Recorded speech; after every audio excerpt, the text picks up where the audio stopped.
Doesn't matter if you have one ass cheek and 3 toes. I will beat your ass. They're going to be sorry they were ever born. Who? All of them. Yeah, W. Look, beat 'em up just like it's WWW. Promise you, why would I trouble you? Yeah, look, you cannot see what's in front of you. You cannot see what's in front of you. Yeah, promise that you get to run into if you knew what's about to come to you. It's about to get real dangerous. It's about to get real dangerous. It's about to get real dangerous. It's about to get real dangerous. Today's episode is powered by Dre's Daiquiri Shop at Cotton Gin, where Texas flavor meets game day energy. Cool off with our legendary Texas-style daiquiris and load up on the best football food in town. From crispy, mouth-watering wings to your favorite game day bites, Dre's is your ultimate pregame, halftime, and victory spot. Don't just watch the game. Taste the win at Dre's Daiquiri Shop at Cotton Gin. And welcome to the show, the One Ass Cheek and 3 Toes. I am your host, Nate the Great. I got Mr. BA on one side. I got Mr. Jay Weezy on the other side. And we have a special guest, George. He is a Lions fan. Hello, George. How you doing? How you doing? Thanks for having me on. Yeah, thanks for coming on.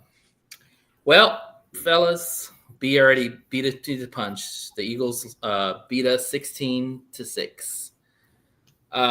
So let's just get into it. I'm sorry, it's 16-9. Thank you. Why change shit? It might as well have been 6 because they scored that field goal later on at the end. But whatever. Let's get into it. We'll start with you, George. Just give us your initial thoughts of the game so far. My initial thoughts, I was watching the game, I was like, well, if the Super Bowl window isn't closed, I hear the creaking sound of it closing because it's not looking good with their interior offensive line being that vulnerable against a stout defensive line like Philly's.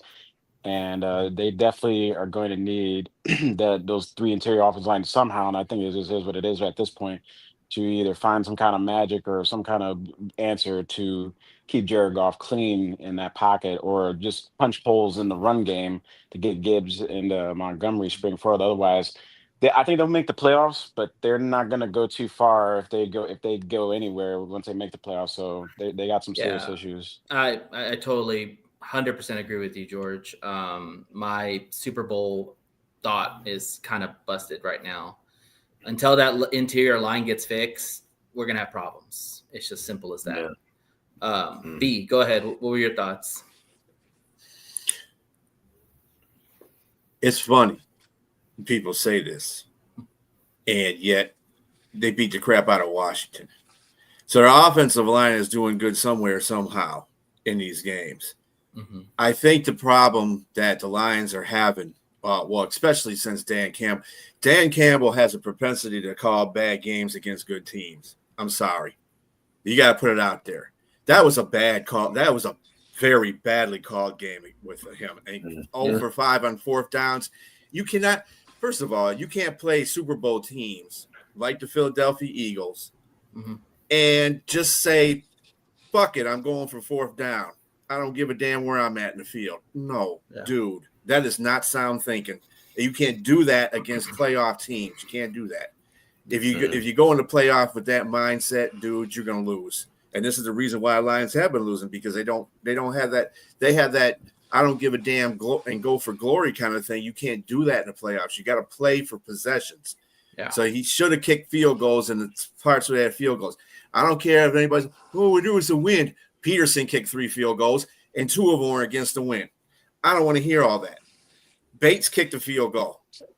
He kicked a 54-yard field goal. I don't want to hear any of that. I want they need to get scoring off possessions when they have the possessions. Let me got to go for the scores.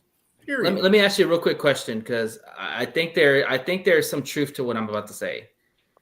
I do not believe that Dan Campbell trusts Jake Bates to kick long field goals. I don't think that's necessarily it. No, because look, he's been terrible from 50 plus this year. And he has pulled 40 plus kicks. And he trusts his offense more than he trusts his kicker. Remember, this is the issue we had a while back with him. He's hit or miss. And I think that Dan rather put the ball in Goff's hands and his players' hands then put a kicker out there who has not been consistent. Well, that's exactly what I'm talking about. Ignorant thinking. You cannot think like that. Your kicker gets paid to kick. If he can't kick, then you get another kicker. That's probably gonna happen if he keeps on top of that though, Jake Bates have came up big time for the Detroit Lions multiple times. Yeah, Houston, but Green that was Bay. last year. It's a couple of games. But I mean, he has built the rapport with the Detroit Lions. You said that last year about him too, though. Nate, but this year he has missed. But this year, look at it. I don't know what his record is. But his record is terrible this year. I mean, you cannot sit there on the bench and take points off the board because 0 for 5 from 50 yards. Nate. No, he's not. Because he hit a 54-yard field goal. 1 for 5. 1 for 5. I think Jake Bates has missed a total of about 5 kicks this year, but he hasn't been. That's that 5 too many. But I would say true, and that's fine. And I would say the point about how Dan Campbell doesn't trust kickers as much. I think that's more so the player in him, because I mean, when you think about it, players, I go in here, I put my body on the line. You're coming on the field. You don't really have to put your body on the line. Now, however, Jake Bates has saved some special teams touchdowns that could have broken this year. That is true. He has been a better tackler than a kicker this year. That is fact. You know something, but you want to know something? Dan Campbell is an analytics type guy, and that's not always the way to go because analytics doesn't factor in injury. It doesn't factor in the weather or who you could be playing against. You just see numbers that says go for it, and Dan Campbell goes off of those numbers. So. Right. I look at Dan Campbell and Jake Bates' relationship is like, I'm only going to use you if I need you. But if I feel like I can actually pick up a first down or if I can score in these next 2 drives or possessions, I'm going to do that rather than kicking a field goal. And he came on a radio station earlier today, and you heard his interview. You know, he really didn't have a lot of faith in his offense. He wanted his defense to really pick up a lot of slack. That's what he wanted. He said the strength of the team was having playmakers in the defense. That was what he had said on the radio station. Well, if you said that, I think he kind of contradicted himself a little bit, because if you had faith in your defense, while they had good field position most of that game, then you send out your best punter, who's one of the best in the league, and then just pin Philly back. Because now I couldn't have predicted going into that game that it was going to be a low-scoring game. But as you see the game play out, I'd say midway through the first quarter, maybe going into the second, okay, this isn't going to be a barn burner. And, yes, some of those fourth down calls, although I've made my peace with it because that's kind of what's gotten us here. Dan Campbell, it's not the same team. It's not the same team. And I would say just kind of the opposite. I don't think he trusts his defense as much, because if you trust your defense, you'll just play the punt, play the field position. And just be honest, that secondary is basically shoestring and bubble gum and duct tape right now.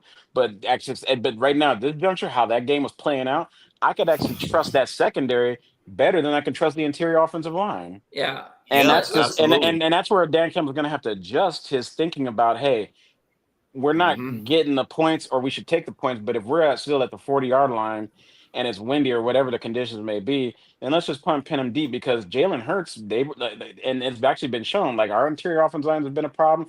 The Eagles haven't really been able to run. They haven't been scoring a lot yet. Their defense has been supreme. And our defense right there, actually, to my surprise, that defensive effort right there was the kind of defensive effort you're going to need in the playoffs. Mind you, I'll say this, I've been screaming about an extra edge rusher, which I still think we need, and in the offseason. But now that's a glaring need, because I still think they're thin up front on both sides of the ball, and it's just more glaring on the offensive side now. Yeah, and I mean, while I agree with that, but you said something, George, that's intriguing. You said for the most part, we had good field position on defense. I think that's the reason why he didn't punt and he went for it on the offense, because he's like, hey, if I don't get it here, I'm going to trust my defense to go out and get a stop. And this defense stood out. Now, while it may have not been a good game plan and it hurt them in the end, he trusts his defense. He came out and said that was the strength, that defense. He trusted his defense to get stops, to get key stops, and they did that when it really mattered. It was the offense that really sputtered. The offense didn't have that same spark that they did that kind of put the game on ice. I mean, really, let's be honest. We're upset with field goals. Well, hold on one sec, really quick. We're upset about him not kicking field goals. But you know something that kind of threw it off? Jameson Williams getting that fucking penalty, man. That was a big critical penalty. We lost by 6. It Well, wouldn't hold have on. mattered. But hold on. Let's put it into perspective. If you get it and you go up 7-6 against the Philadelphia Eagles, who's to say they don't have to switch their game plan and play a little bit more desperate? You can play the field. They might have the way overreacted too. Right. You know, that was critical. I'm not gonna kill him. That was a big if we lose right by there. 1 point, yes, I will kill him for it. But we're But not. I think lose by 1 point. I think it changed the trajectory of the game. And that's why I texted you guys. And I'm like, does J-Mo have rocks in his head, dude? Because why are you doing that? Why? Because he does have, sometimes he has rocks in his head.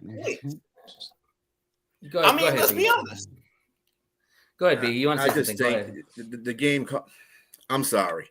He kind of threw the defense under the bus because, I mean, as far as his play calling was concerned, you don't go for it in the middle of the field like you do. I agree. Thinking that your defense is not going to stop. He had so much faith in his defense. He was willing to do that kind of stuff. And that killed the offense, because when you do that kind of stuff, your offense is already killing the defense because they're not moving the ball right, because you're not making the break.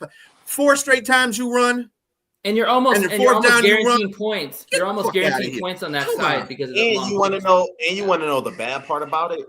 On the fake punt, the Philadelphia Eagles left their defense on the field in the game. Dumb. Yeah. And he didn't. But that's on him because he didn't know that. Yeah. But then here. I mean, you've seen Jordan Davis, Jalen Carter, and the rest of them guys. But here's footnote. Our brilliant GM passed up on both of them in the draft and didn't trade for Jalen Phillips. Hey man, you just had to bring that up. Let's just stop. I'm just saying. I said this last off season. And I know that means we probably wouldn't have J-Mo or maybe 1 or 2 other players, but we wouldn't have Gibbs. We wouldn't have Gibbs. I know, but you want to know what? You would find a way to figure out, because if you had a defensive line, and while Howie Roseman, their GM, has prioritized a defensive line, our GM hasn't. If you had a defensive line of Aiden Hutchinson, Jordan Davis, and Jalen Carter, which we could have had, that sounds like nobody really scoring too much on us. I'm gonna shut this down really quick with you right now. The fact is that Jalen Carter was not on the Lions list for drafting. Period. When Brad found out about that accident, he ruled him out immediately. And then you talk about a guy that has rocks in his head. How about the idiot that spit in front of Dak and got suspended? Yeah, I mean, you want that guy on your team? I mean, yeah. Well, that guy has a Super Bowl ring, and we don't. Yeah. He has a Super Bowl ring because of the team. Take away Jalen Carter. If you had just gotten Jordan Davis, which would eliminate J-Mo. Let's put this in perspective. Then you still have Aleem McNeil, Jordan Davis, and Aiden Hutchinson. That's those 3 right there. That's nobody's really doing too much with that. Howie Roseman took 6 years to get a Super Bowl. Hold on. Yeah. Howie Roseman took 6 years to get a Super Bowl. True. Holmes is in his 5th. So let's quiet that stuff down. But also we should have done, we should have did this, and we should have did that. Yeah. They should have did a lot of things too. And they've had the Lions have more consistent good seasons than in between the 6 years that they had than the Philadelphia Eagles. There's 1 year they sucked bad in between that. So you can say that the Lions have more consistency in that, but we can't do whatever the case is. The Lions won 15 games last year, and their defense sucked. Exactly. They won 15 games. So either way, they're getting it done. I'm not worried about it. I'm worried about the play calling. That's what I'm worried about. And I do have a question to ask you guys. How much of that is like the 15-2 record means nothing because they didn't bring the Lombardi home. Now you said consistently good. We see what consistently good looks at when you look at the Steelers. They haven't won the Super Bowl since 2009. They've been consistently good because they make the playoffs. They make the playoffs every year. You think that fan base isn't starving for Super Bowl? I mean, no, I get it, but here's the thing. I would rather go all in and be great at all costs and try to get there and put ourselves in the best position to win. Because being consistently good means, you're in the playoff graphics, but are you putting yourself in the best position to get to the Super Bowl? Okay, I'm gonna have to say something because I'm not trying to get at you because it's not your fault. It's the incompetence of some of these Lions fans. Listen, You guys act like Brad Holmes sits on his ass and does nothing all fucking day. Like, you don't think he fucking calls teams. You don't think he tries to make deals. You don't think he does all this shit behind the scenes. Y'all think like he just sits on his ass and looks at the sky every day and hopes shit just comes to him. If he was doing it, Adam Schefter, Pete Thamel, and Diana Rossini would leak it out because that's what their business is. Nobody leaked it out. He made calls. He called about Jalen Phillips. He called about Max Crosby. He called about Myles Garrett. Then I guess he couldn't trade for Jalen Phillips because he sunk all his third-round capital into Isaac Tesla. No. You know why they didn't get Jalen Phillips? I'll tell you right now why they didn't get him. Because Vic Fangio coached Jalen Phillips when he was head coach for the Dolphins, so he has rapport, and they said that he was going to play for Fangio. They had a relationship already. Well, if I sweeten the trade deal a little bit better, then maybe the Dolphins send him my way instead of sending him to the Eagles. Why are you sweetening a deal for a guy who's injury prone and you're gonna have to pay? Well, we got a roster a defense full of injury prone people anyway. We might as well get another guy who at least is healthy enough to help out right now. We have one player that everybody keeps giving shit about, and that's Davenport. Okay. Everybody else in the line. DJ Reader, Ali McNeil. DJ Reader. Have they been hurt this year? No. Ali McNeil got back like 3 weeks ago. No. But y'all, this is the problem with y'all Lion fans. Y'all live in the past. I'm not living in the past. Out of the past. Look to the future. Robbie, you wild. I'm sorry. I'm so tired of all these fucking Lions fans who claim they love this fucking team, but yet they shit all over whatever moves they make. You know, look, Brad Holmes. Yeah, I am on the edge. There's no doubt. I'm so Brad tired Holmes of has done a great job in the draft. Then just leave it at that. But you cannot draft and develop your way to a Super Bowl when yes, you can. No. The teams who've been to the Super Bowl, especially coming out of the NFC in the last 5, 6, 7 years, have all drafted well, but then they've all used their draft capital to make trades to acquire players, better players to help put the icing on the cake. Who did the Chiefs acquire to win the Super Bowl? Tell me. The offensive line. Yeah, especially after they lost. They drafted. They drafted. Yeah, because remember when they remember when they played the Chiefs. Mahomes was drafted. Tampa Bay had. I mean, look, like I was saying, Brad Holmes has done a great job in the draft, but unfortunately, when it comes to trades and free agency, he's not a killer like Harry Roseman is. We have to pay our own. We have to pay you our know own. You know what I've seen thus far in the past 3 years? That our own is pretty good. It's not good enough to get to the Super Bowl. How do you know that? We had a defense that was out all last year. If that defense was this defense here, we would have been the Super Bowl. Tell me if I'm defense wrong. primarily is tell me defense if I'm everybody's wrong. just now getting back. Tell me if I'm wrong. Just getting back. If we had the defense that we have this year with that fucking offense last year, will we not be in the Super Bowl? Tell me if I'm wrong. If they stayed healthy all year, maybe. Okay. But they didn't stay healthy. And Ali McNeil just got back 3 weeks ago. Rodrigo's just not coming back. And Terry Arnold's going to still be out for a while. The thing is, it doesn't happen. And the thing is, this is what I've been trying to say, really, for the most part. When you're talking about adding people on, this is for like times like last year or even now. People get injured. You're not going to walk into the playoffs 100% injured. 100% healthy. It's the playoffs. It's football. It's a long season. People are going to be banged up, and you're going to need depth. That's just something I feel like the Lions don't have a lot of. While I thought they did, they really didn't show up. Don't have the depth. Okay. Well, they lose their starters. Their depth isn't that good either. Even if you don't want to trade draft capital for Jalen Phillips or whoever, they didn't even have to go like all out and get like a high profile player because there's a lot of bad teams that they could have picked on. Like, I mean, yeah, we know the Dolphins are bad. We got a top 10 defense. We're top in sacks. What the hell else do you want? You don't generate enough pressures opposite Aiden, though. Oh my God, man! You don't scored 16 points. And you want to know what? Most of those sacks are generated off of blitzes, and most of the elite quarterbacks. No, Shep is not a blitzing easily. guy. He rushes 4. They can get pressure not all the with 4. time. I mean, yeah, he rushes 4 sometimes, but when they get sacks, they're generally. I mean, didn't Brian Branch get a sack last week? You had to send an extra rusher. Yeah, but it's Jalen Hurts compared to freaking Marcus Mariota. And sometimes they freaking oranges. And But what then he's saying and is for he's a guy like pushing Jalen Hurts, they kind of had to rush 5 because they know he can escape the pocket, and they don't Yeah. have enough. And when it comes to rushing 4, to get just to create havoc, and that's the difference between our defensive line and their defensive line. Listen, Their defensive line, we gotta they could rush stop 4. with this defense. We gotta stop with this defensive crap, man. They're top 10. They're one of the top But- defenses in the NFL. but- Stop, Jay. And they're gonna get better. So, But you got to also look at it and say, we cannot who score are on the the fucking ball on teams- the offensive side. who are the teams that they're beating in this kind of way? These Who aren't gives a top shit? That's on our I mean, list. well, We gotta you have to play. think that way. You have to think that way because you're not going to go up against the Washington Commanders in the playoffs. Jay, You're not going to play the we played the Jaden Packers, Daniels. when we played the Chiefs, when we played the Eagles, we played the Vikings. Maybe not the Vikings, but those other teams, the defense played pretty lights out. It was But the you wanna fucking know offense something, though, that Nate? could not I'm run the glad you said football those and teams. could not protect Goff. I'm glad you said those teams because you want to know what the Lions did with those teams? They lost. Yeah, They lost. because of our offense. We can't fucking protect the quarterback. Right. We can't run the football. Our And interior line is the you biggest couldn't weakness. get enough pressure on Patrick Mahomes or Jordan Love or It's Jalen Patrick- Jalen dude, Hurts. He didn't kill us. Come on, I mean, like they No, but did you enough. didn't put him on the ground or force him to throw an interception either. Yeah, and not everybody can do that with Patrick Mahomes. I'm sorry. The Eagles I'm did not in the used to Super being Bowl. quiet. I'm used to you yelling and screaming at me, man. What's going on, bro?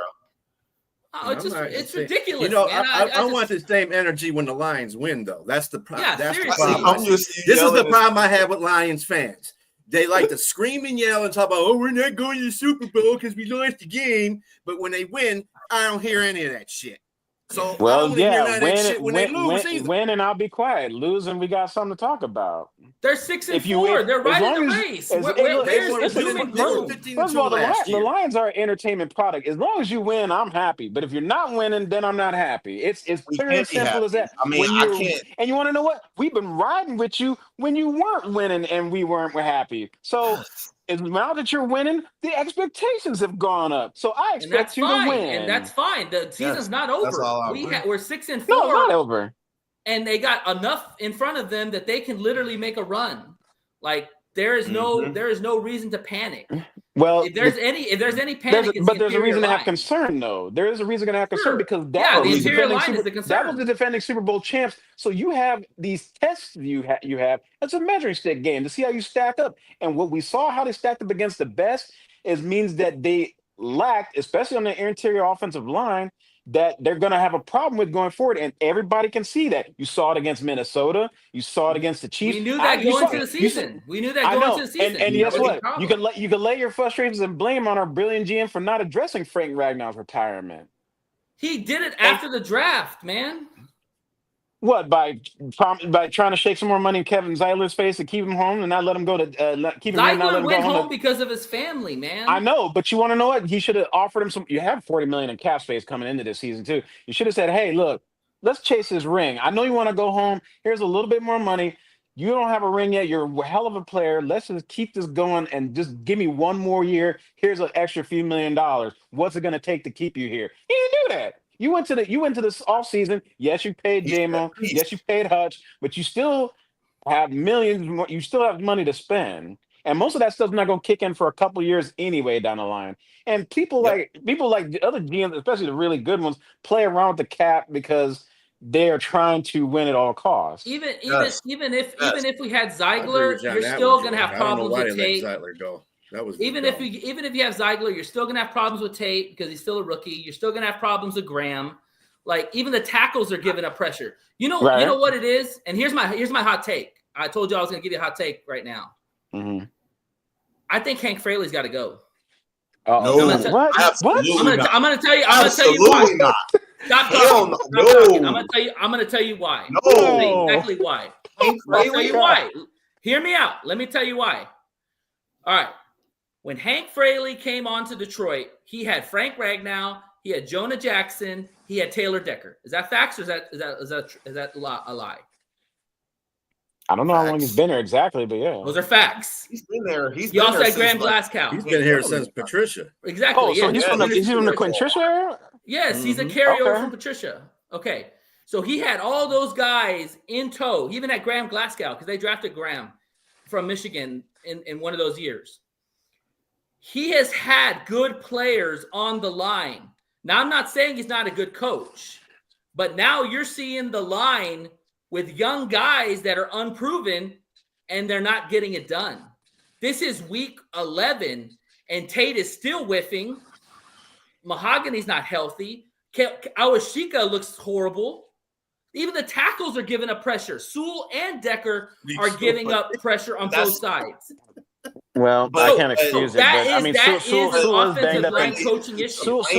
Sewell is banged up, and he has whipped, especially when Michael Parsons made him look kind of silly in week 1. Right. And on top of that, that's also because they didn't really play during the preseason. But yeah, and to your point, like Decker, I mean, I think this could be his last year because he's getting old and he's pretty banged up. But then again, what I'm saying is, you could be a good coach, you could be a mid coach, but if you got the horses, you're gonna kind of look better than what either you are, or you're gonna look as good. He doesn't have the horses. Well, then whose fault is that? Is that Hank Freddy's fault, or is that Brad Holmes' fault for either not getting enough? No, it's Hank's fault because Hank's supposed to coach these guys up. I can't say that. You know what? Then how do I coach up? What are you talking about? What is position coach supposed to do? Past 3 years, the Lions have had one of the top offensive lines. How do I coach up a rookie? How do I coach up a rookie guard and a 6th-round pick at my other guard spot and an aging center to go against these two young monsters who were part of Georgia's national championship run of the last several years? But at some point, you're going to have to replace guys. You mentioned Frank was getting old and injured. He's going to have to go. Graham's older. Decker's getting long in the tooth. You're going to have to replace these guys at some point. Remember, then you're telling me that Hank Fraley wasn't in the draft room saying, "Hey, Brad, I want that guy." I'm sure he was. He signed off on these guys. I agree with that, Robbie. But you know something? This goes a part of what we have been talking about of them giving up 3 third-round picks to get Tesla when those picks could have been allocated to a place of need. And Tesla, last I checked, can't block and protect Goff up the middle. That's damn near negligent. And yeah, we have guys on the team. What the hell? Then on top of that, we don't even use Tesla the way. I mean, he gets on the field, but Khalif Raymond still gets more clock than running he does. But Jay, that has nothing to do with the line. The line. Listen, here's the thing: the line is weak. Okay. Yeah. The interior line is weak. You have a rookie, you have a backup, and you have a center that's 30 years old protecting Goff in the middle. If you're going to get pressure, you're going to get pressure up the middle. That is what every good team has done with us. Minnesota, the Chiefs, City, the Eagles, Green Bay. Everybody has gotten to the middle of the line. That is the problem. Let me say this. The problem is Dan Campbell, and it's starting to show in his 5th year. He is not making a proper adjustments when you know you have issues on your interior line. It's up to you as a head coach because you're the sole person responsible for that offensive line. When he played the Washington Redskins, the Commanders, sorry, he adjusted that offensive line in that game, but he didn't do that against Philadelphia. And that's the and then you're not playing to your strength. Dan Campbell against Philadelphia, he was the reason why they lost, in my opinion. I agree. The first 3 or 4 possessions were just jacked up. And then the fact that you went for 4th down on your side, the only time you go for it on 4th down if you're ahead or you actually need to go for a 4th down. Now, I don't mind him going for it and sometimes being cute, but dude, have better play calling selection. Running it 4 straight times, that's not going to help. Yeah, that was astonising to see because you kind of helped you only when you had a dominant offensive line, which they don't have in that game, they were killing Philadelphia with the pass, as long as the receivers were catching the ball. But they were killing Philadelphia with the pass. That's why I said you need to set in this type of game. You need to pass the ball to set up the run. And as long as they did that, they had good runs after they were passing the ball all over them. If you noticed. But then when they started running and they just took control and say, we're going to run the ball no matter what, that's when they started failing. And that's another thing, too. That we don't even talk about is the fact is the line's not even blocking on the runs either. Like, you can't run up the middle. You can't protect up the middle. Like, what the hell are you supposed to do? You know, You can't do it. You can't do anything passes. if you can't passes block. because- So yeah, Quick you know, passes. it was interesting. So I was listening to Some 97.1 on the Monday morning. A lot of people were giving Goff a lot of blame for it, and I was thinking, like, look, I understand he's not mobile. We all understand that, but he can read defenses pre-snap, post-snap, and make the throws. And everybody's, you know, and especially it's like it seems like this whole time wants to run him out of here for some reason. How No, many that's just- how many mobile quarterbacks do you know can still, while the play is going on, get to their second or third read and make a and here's the thing. The same fact is mobile quarterbacks need an offensive line still. And how there's only like maybe four, and if you include maybe Baker Mayfield because he's been kind of doing well this year, there's only 4 or 5 mobile QBs that can probably do what Goff's doing. But granted, they need the offensive line. That's Josh Allen, Lamar Jackson, Jalen Hurts, even those guys need an offensive line. whoever, and I'm forgetting one, but those are the only mobile quarterbacks in the league that can, at a high level, stand in the pocket and still make. And how many of those mobile quarterbacks So the have won a fact that Super Bowl? Lions fans want to all of a sudden get a mobile quarterback when you drafted one and he just and it's catching up to Kansas City because they where they are now. And Patrick Mahomes, and guess what? The Patrick Mahomes, he's a mobile quarterback. What did the Eagles do to him in the Super Bowl? They killed him. He runs what he has to. He's not Hey, what did Denver do to him Sunday? What did But Denver all do the same, to him though, a mobile quarterback, all the same, needs to be able to have the same processes quickly like Goff has. And all the same, just like Goff, a mobile quarterback needs an offensive line to protect him so he can either stand there and not get happy feet and have to scramble. Because guess what? If you put you put Hurts behind our line that night, you put Josh Allen behind our line that night, you put Baker Mayfield behind our line that night. It's probably going to be the same result because that interior offensive line is the biggest weakness on the team right now by what I've seen consistently over the course of this entire season. And I don't think they're going to fix it. Now, they'll probably make the playoffs, but you know what'll help me feel better about that? Obviously, they got the Giants, and that should be an easy one. Beat the Packers on Thanksgiving. But Lord have mercy. I do not want to see the Rams because they are cooking and killing everybody. And their play style is very similar. They have to be run heavy. For Goff, for Matthew Stafford, you have to be a run heavy team, and you have to be a dominant defense that can hold teams down, especially while your offense may not have their fastball that day. But for their play style, they have to be dominant on the line of scrimmage, and they need more help. I'd say, well, on offense, but definitely defensively too. And they're just kind of not there right now. So am I worried about the Lions missing the playoffs? No, but I don't think their Super Bowl run is going to be – I don't know if they're going to do it this year because you've got to go back to Philly. If they make the playoffs, and let's say you get out the wild card round because Philly, they lost your shot as a 1 seed. If Philly closes out, wins out, that's fine. They're going to have to go back to Philly, and not just on a cold November night when that was windy, but a cold January day or night that could be windy and snowy.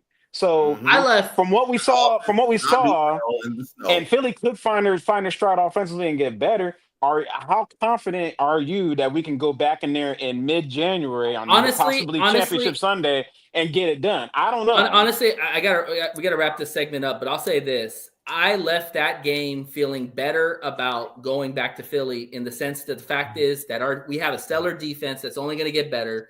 And the fact is, we only lost by 6 points or whatever 7 points. 7 points. Okay, fine, 7 points. Like they didn't blow us out. So if you can, they kicked our ass, Nate.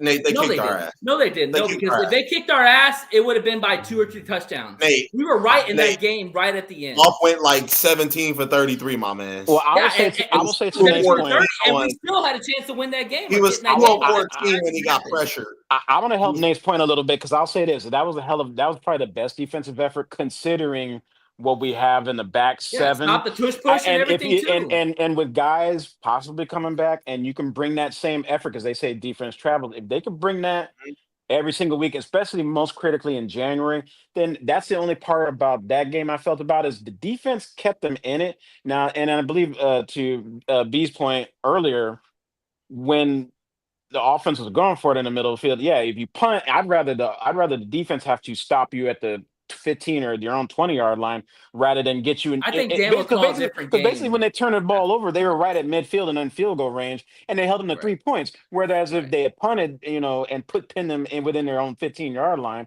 then you go to maybe first down, and then you go 3 and out after that. Then they're only at the 30-yard line, and then I guess that's what I'm saying. You leave even as bad as the offense played. we were right in the game. Sure. We literally had a chance. And it was only early in because the game. defense actually was bringing it all night, and they kept you in it. Well, we might have to And rely on our we did defense not. going forward. Well, yeah, and that's what I think there's going to have to be, because they are more defense. Because Kelvin Shepard pretty much has shown that he has his finger on the pulse, and it's almost like they haven't missed a beat since Aaron Glenn. But almost similar to Glenn, you should have gotten. You should. They should get Brad Holmes should have given him more pieces to work with, considering Ennis Rakestraw is. Is it too soon to say Ennis Rakestraw is a bust? Because he ain't played a snap yet. And remember, he had Mosley a couple years ago too. Never played a snap for us. And then yeah, you got like the offense has been pretty much intact aside from now Laporta's out and whoever else has been out. It's a defense that's still looking like run over street shoes, whatever. And yet they were bringing the better effort. So defensively coming out of that game, yeah, I feel a little better if they can bring that consistently every week, and guys are coming back healthy. It'll help. But the offense is going to have to figure it out. So I'm not worried about them necessarily missing the playoffs, but Super Bowl run, it's where I'm kind of like shaking out. And for me, it's Super Bowl or bust. It's Super Bowl or bust this year. Sure, I get it. And we can talk more about that in the Giants segment, but we're going to have to wrap up the segment and head on to the Pic'Ems. So I guess, George, we'll see you back for the Giants segment. You can stay. Yeah, sure. Well, thank you. I'd love to. Okay. Liz. What's up, Liz? Liz. What's up, Liz? All right. What's So up? B, go ahead and give us your power rankings. Oh yeah, let me do that. Not quite.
Wow, it's a crazy year when the Patriots are 9-2. Yeah, That's crazy. without a quarterback named Tom Brady. Exactly. That's crazy. Drake May going crazy. Yep. Mm-hmm. All right. Never We're gonna go. picked All right, B. Give us the picks rundown. All right. So last week, two of us finished 11-4. That would be me and you, Nate. Jay, you finished at 8-7. You had a terrible week, dude. I don't know what the hell was going on with you. Liz, you were 10-5. Of course, you picked Vegas. I don't know why you did that. You live in the state of Texas. I was hopeful. Yeah, okay. But Jay leads the pack Jay still leads at 96-49. I'm in second at 90-55. Nate and Liz are tied at 87-58. So you're getting there. You're getting there. All right, well, let's go ahead and get started. So our first game on the schedule is Colts versus Chiefs. Chiefs are a 3.5-point favorite at home. B, what do you say? I got the Chiefs. Jay? I got the Chiefs. They covering that for sure. All right. Liz? Chiefs. Yeah, I'm going Chiefs. They got to win. They're 5-5. This is a must win. Who you liking at, George? The Chiefs are a desperate team. They're 5-5. They needed more. But then again, I like how Jonathan Taylor's been cutting through everybody. I'm gonna just say Colts. I think the Colts, they're feeling it. They're on a hot streak right now. Now they took a little lump when it came to the Steelers, so they know they finished up against a good defensive line. I'm gonna go Colts to just put a death nail in the Chiefs for the season right now, and they're riding high on the fire right now. No, right. Okay. Wrong answer. Chiefs. All right. We'll see. Jets. I could be wrong. Jets versus Ravens. The Ravens are 13.5-point favorites at home. B. Ravens. Ravens. Liz. Fight for that number one spot. Yeah, I'm taking the Ravens. Clean sweep Ravens. They're gonna probably come back. They started off pretty bad, but they're gonna end up winning that division because that division is terrible in the AFC North right now. All right, Patriots versus Bengals. The Patriots are 8.5-point favorites on the road. B. Patriots. Jay. Patriots. Jamar Chase is suspended. He ain't got no receivers. He ain't got nobody, bro. Give me the Patriots. We got Higgins. Nobody. Oh my god. Oh my gosh. Nobody. Liz. Patriots. I'm going upset special. I'm taking the Bengals. Ooh. Yep, it's at home. I know They Chase gonna is out. score. How they gonna score? Is Joe Burrow back? No, Joe, Nope. he's not back. But was he? Well, they started. They activated him off of injury. Patriots reserve, right? defense is he's in that window. Okay, right so now. he's not playing. Yeah, it's gonna. Yeah, he's it's not gonna playing. be- No. And plus, the All right. Bengals, their players hate that organization because they're just mistreating them all kind. Yeah, Patriots will win that. We'll see. All right. And Seahawks versus Titans. Seahawks are 13.5-point favorites on the road. Bingo free Really? square. We really gotta add. Is anybody taking the Titans home? Not me. Well, always remember forever the night they played the Titans. All right. Yeah, that's a movie, man. Not Fake real life. 26 blast with a Not backside real life, Georgia not verse. this NFL. All right. Steelers versus Bears. Bears are 3-point favorites at home. B. Is Aaron Rodgers out? I know they said his hand, he got a broken bone in his Yeah, arm Mason throwing Rudolph it. Yeah, is probably he's going to out. start. He hasn't been ruled out yet. He hasn't been ruled out yet, but I'm pretty sure Mason. Well, I saw that on my ESPN app. He's not going to be out, but I don't. Yeah, I don't think he's gonna play. I trust Mason Rudolph. The Bears are so inconsistent, though. The Bears are winning based on the fact that the teams that they're playing are just ass. Like And their Cincinnati, defense is- they should have lost that game, but They're just because winning games Cincinnati by the can't margin. tackle a damn tree, they won that one. The Bears' defense then is they played the decent. Giants, and the Giants said, "You know what? Fuck it, we don't want to play the fourth quarter anymore." So, Right. The Yeah, Bears' but it's at defense home. is What's decent. your pick, B? What's your pick? and you know what? I'm going Steelers in this one. All right, Jay. What? I'm I'll go. going the gummy. I'll take the Steelers. Why not? Okay. Give me the Steelers. I'll take the Bears because even though they're Jekyll and Hyde, their defense is decent enough, and Caleb Williams may trick around and get them up by 2 touchdowns, and I don't know if the Steelers can come back and spit from behind that far. So I'll go with the Bears, even though they may flip on me and Their end up actually offense being is better bad. than their defense. Their defense ain't shit. Actually, Right. can I change that? Can I change that? Let me go with the Bears. No, Yeah, no more changes. The no Bears more are, changes. You stay with As the long as you make it during the pick, that's fine. What do you I'll got, sound Liz? Yeah, go ahead. Bears. I'll take the The Bears. Bears. Give What me do the you got, Bears. Nate? Liz, you taking the Bears? I'm taking the Steelers. Give me the Bears. Yeah, I think the luck runs out for Chicago this week. Not All this right. week. Vikings versus Packers. Packers are 6.5-point favorites at home. B. I got the whack pack. Jay. Who wants to be terrible the most? Yeah, give me the Packers. I think the Packers take it. JJ McCarthy Liz. is trash. I'm Yeah. sorry. Liz. Green Bay. Hey, and that's a Michigan fan saying Of course- it, and I can of say, and I course can you wanna co-sign, pick and I Green can Bay, co-sign Liz. with you right there. Yeah, I'm going winning. Packers too. Yeah. Yeah, I Wait, don't- the Packers and the Vikings? I guess I'll need the Vikings to steal one here, although because the Packers, for some reason, their defense is great, but they cannot score like they should. Yeah, And their for the offense blows. for our divisional purposes as Lions fans, they got that nasty tie. I need the Vikings to take that one. There's no way in hell the Vikings will win. No way in hell. Yeah. There's always a way in hell. Micah Parsons Any might have given four. Sunday. I mean, we say that, yet JJ. I mean, I don't know. The Vikings. JJ can't hit the they broadside may- of a barn. I don't know because like the Packers, they can't seem to score more than 14 points lately. Yeah, but at home that defense is pretty good. True. All right. Browns versus Raiders. The Raiders are 3-point favorites at home. B. Oh, Lord. Tally up another 4 sacks for the greatest sack artist of all time. Can we just get rid of This this is game? the week that you would pick the Raiders, Liz. I know. I was hopeful. All right. So what's your pick, B? Yeah, the Raiders. Raiders. Jay. Shit. Raiders. I'm gonna go Browns. Liz. I'm gonna go Browns. Shadur's got to show out. I mean, it's not You like the just Raiders are refuse to anything pick special. against your dad's team. I'm telling on you. I'm going Raiders. Yeah. It's at home. Got to win one. I mean, All they're right. gonna get like 5 sacks. in You this know, ain't game. nothing. Jaguars at the Cardinals. Jaguars are 2.5-point favorites on the road. This is a trash game. This is Who do you believe in less, What Jacoby the Brissett freak, or? man? I'm going with the Jags because I don't want to go with either one of these teams. I hate both of these teams because they're bad. Okay, Jay. You picking everything I'm picking, B? I'm taking the Jags, man. Cardinals is horrible. All right. Horrible. Liz. Ugh, man, I know that's right.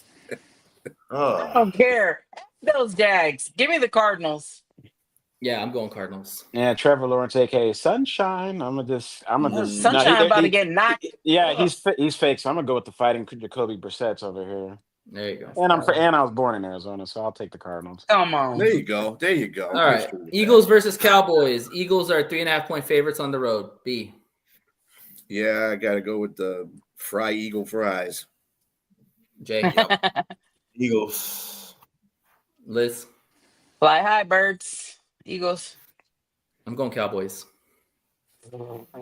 I go Eagles, even though That's a hate pick, Nate, but that's I'll go okay. Eagles. For real. No, actually, I'm not impressed with the Eagles' offense. I think that if Cowboys can score on that defense, I kind of gonna want be to hard. co-sign with you, but it's just their defense, though. the defense has But got Dak better. They got but better Dak pieces now. Dak is putting up video game numbers this year. Yeah. Yeah, and has no defense. But he ain't gonna. I don't know. The About Eagles that. is number 4. Pickens and Lamb versus. It is an intriguing matchup. I'm gonna tell you because Dallas is putting up numbers, and that defense got a little bit better, and all they got to do is stop the run, which they did against Vegas. Gente, what I tell you, he's gonna get stopped. He had 70 carries for 9 yards. There you go. Yeah. You know what? I'm changing my pick. Since we on that, I'm changing my pick to the Cowboys. What? You can't. Cowboys. Hey, you know what? Okay, no more Cowboys. changing picks. Cowboys. What you pick? Hey, B, I'll put me stick with the down. Eagles because they just have a way. For real? I'll steal this line from Dan Campbell. They have a way of just dragging you to the abyss and then drowning you. That's just what. That's Y'all just are what all they gonna do. go Cowboys. I'm going Yeah. Cowboys. I want to go. I'll stick with the Eagles. I don't want right. to. Go but, yeah. Eagles. All right. Telling you. Moving on. All right. Falcons versus Saints. Saints are 1.5 point favorites at home. B. I'm going Saints. I can't stand the Falcons right now. They're getting on my damn nerves. Jay. B. Yeah. The receipt is I'm you going don't with pick the Saints. I'm going with the Aints, man. Michael Penix is out probably for the remainder of the year, man. That team is Really? just fire, dude. Yeah. I guess I haven't really been Yeah. paying attention to the Falcons. Yeah, I guess. Yeah. There's a reason why you haven't been. I thought Like Penix this. was still playing. I didn't know he was hurt. All right. I'm going Saints. I'll Yeah. go Saints. Give me Saints too. All right. Buccaneers and Rams. Rams are 6.5 point favorites at home. B. Ooh, that's probably got to be Rams. America's game. Yeah. Give me the Bucks. Are any of Baker's receivers still hurt and busted up? Like, does he still have? Does he have a Buka still? Yeah, he Ibuka's still there has still. Buka. Yeah. I don't know No, what's Buka's going there. on with Irvin's, Godwin might play, Irvin's but not for sure I yet. think they will play. Man, the Bucks could help us out. I'll go with the Rams, but the Bucks really should about- I think the Bucks really should take that, but I don't know. The What Rams you got, are Liz? Liz. Tampa. All right. I'm taking the Rams. No one's stopping the Rams right now. They're probably going to go to the Super Bowl. Rams are doing their best Ivan Drago imitation right now. Yeah. He's killing everybody. All right. I would Panthers agree. versus 49ers. 49ers are 7-point favorites at home. B. I'm going 49ers. All right, Jay. Give me the 40 Winers. Sorry, Sonia, but I gotta go with the 40 Winers. Liz. 49ers. Yeah, I'm going 49ers too. Yeah, Niners and who they're playing? Panthers, you said? Mm-hmm. I'm gonna I mean, say they should cover that because did the Panthers win recently? They seem to have these They lose a couple Yeah, they games, won. then they Yeah. then they'll, They just beat they'll Atlanta. then when they win, they'll put up 30 points, and then they'll just go back to being terrible. So if they've already won their game, Bryce Young tore it up. I'll take Yeah. the Niners to cover that 7 too. Okay. All right. Bills and Texans. Bills are a 6-point favorite on the road. B. Bills. That's too much for the Bills. Going That on the is. road, they can't stop the run. Houston's got the number 1 defense. I'm not buying it. The Bills are through. But This is a typical case, George, and I'm glad that you mentioned that about the Goff versus mobile quarterback things, because this is exactly what I'm talking about. Josh is a good quarterback. He's a great quarterback, but has he gone to a Super Bowl yet? no. The hell to the no. So that dispels all that kind of bullshit. Well, I'm his taking problem is Patrick Houston. Mahomes, just like Lamar's problem. That's their main problem. over Jay? there. Go I'm ahead. taking Houston. Houston can't even protect CJ Stroud, isn't it? This their tackle would have been a problem, isn't it? So I don't know. I think the Bills should Yes. win that game because CJ Stroud, he's missing his best wide receiver, and their offensive line can't protect him. Well, Stroud is Hey, out y'all, this hey, week. I mean, so am I relying make on the my- Bills? Nobody's been able to Bring protect that the third Houston. One at a win. time. offense One at a time, against yo. the One at a Houston time. One at offense. a time. All right. Who? I ain't make my pick. Jay, go ahead, Jay. Liz, you know you my homegirl. You know you my homie. I gotta go I with the know. Bills. Gotta It's go all with right. the Bills. Yeah, I got you. I'm going with Bills, because the thing is that the one weakness the Bills have is stopping the run, and the Houston Texans can't run the football. So give me the Bills. Houston ain't got a running game. Sorry, but who Houston got? All right, We'll see. and finally, Let's go Houston. Giants versus Lions. Lions are 10.5-point favorites at home. B. Yeah, I got the Lions. They're not going to lose 2 in a row. Yeah, They Jay. don't lose 2 in a row. Lions, man, they always beat up on bad teams, so they do what they Liz. do best at home. And hey, under Oh. Dan Campbell, we just never lose 2 in a row. Yep. Mhm. I'm going Lions. What's the Yeah. spread on that? 10.5. Yeah, Yep. Belt Why to are you ass. so hesitant in saying that, Liz? I'll take. Cover that and make Huh? me feel good better. Why were you so hesitant in saying that? You were like, yeah, I'll take the Lions. You caught that beat? Yeah. Uh-huh. Yeah. Hey, come Well, on. You take the Giants, I'll come down to where the hell you at and had to put foot in the ass, okay? Come on. All right. Is Drake May's not playing in this game, is he? He's out. Drake, you mean Dart? Is mean, I'm You sorry, mean not Drake Dart. May. I mean Jackson Dart. Dart. I'm sorry. I'm sorry. It doesn't Yo, make a Dart difference is if he out. plays or not. Dart's out on a concussion. Oh, okay. Is he Then still they out? better. I don't know if he's been ruled out yet. Jameis Winston, if you let Jameis Winston come in here and carve you up a little bit, I don't care who you got back there. No, they should cover that. Cover and make me feel better. Okay. Yeah, Mm. no. All right. Well, we're gonna move on. We're gonna move on to the preview for the Giants and Lions. So Liz, we'll see you in a few. Adios. All right. Adios. All right. So Giants and Lions. This is definitely one of those games where you expect the Lions to come out and really take belt to ass to this team.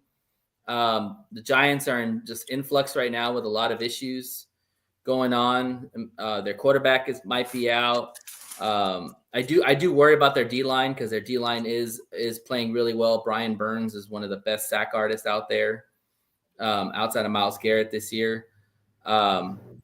So again, it's going to be about protecting Goff. If they can protect Goff, it's going to be Lions all day. If Goff struggles with pressure, Sexy Dexy inside can push push the pocket inside. If they struggle and they can't protect their quarterback, could be tough. So what do y'all think? Yeah, this game is going to be based solely off of how well they protect Goff. I think they'll win, but I mean, they got 3 really good edge rushers that they put pressure on. I mean, last year you seen just with Brian Burns and Kayvon Thibodeau alone that they ranked up there with pressure and sacks. With our offensive line looking very vulnerable, I expect them to bring pressure. I expect them to get to Goff a couple of times. But ultimately, I think the Lions will win because they're playing a bad Giants team. Let's really be honest. They beat up on homeless kids. So, yeah, I think the Lions should win. I mean, they fired their coach. I mean, that's all. Ryan you Daboll is Jackson Dart is out. I mean, obviously, you're going to have Jameis Winston throwing. But I don't know if Jackson Dart's been ruled out yet. I have not heard anything about him being ruled out. I wouldn't be in a rush to bring him back because what are they playing for? You see that record right there? They are 2-9. 2-9, yeah. They're playing for the number no one pick, reason basically. to rush him back. And if you rush him back, that says a lot about who's ever running the team and the GM that's allowing that to happen. So I mean, the Lions should be the one eating a W this week for sure. And yeah, absolutely. I listen to local radio, and TJ Lane and John Jansen are offensive linemen saying some of the Lions' offensive line problems could just be adjustments in how they approach the run game. So I think they need to find whatever tweaks they need to make against that front and try to be more of their ground and pound selves, even though they struggle with that, or get more creative of how to approach the run game. Ground and pound and set up play action, deep shots to JMO, St. Brown coming crossing routes over the middle, and figure out who's going to be the third down answer for Goff, because obviously Laporta's not coming back for a while. And that's probably where Isaac Tesla is going to have to step up and be that guy that, where Goff can find on third downs. Now, some of what I think is even though he doesn't get on the field much, they don't think it really build up that rapport yet. I mean, we got 2 one-handed fancy catch touchdowns, but somebody's going to have to step up and take the place of Laporta on third downs, kind of like how Josh Reynolds used to be on third downs a couple years ago. JMO. Well, Rock right. I think if you're talking about the third down savior, it's St. Brown. Like him and St. Brown need to get on the same page. Right. And I do expect this game for him to eat a lot because let's be honest. I mean, the cornerbacks for Philadelphia did a really good job on St. Brown and JMO for the most of the game. And yeah, Laporta was heavily missed because, with St. Brown and JMO being locked up, you don't really have an option that eats in the middle like Laporta does, And so I think it's paramount for the Lions to get St. Brown going early and often in this game. I don't see that being an issue because the Giants' secondary is not really that good. Mm-hmm. It's just a matter if we can run the football. I think you hit the nail right on the head. If we can run the football consistently, which we should, because against crappy teams, we run the football good.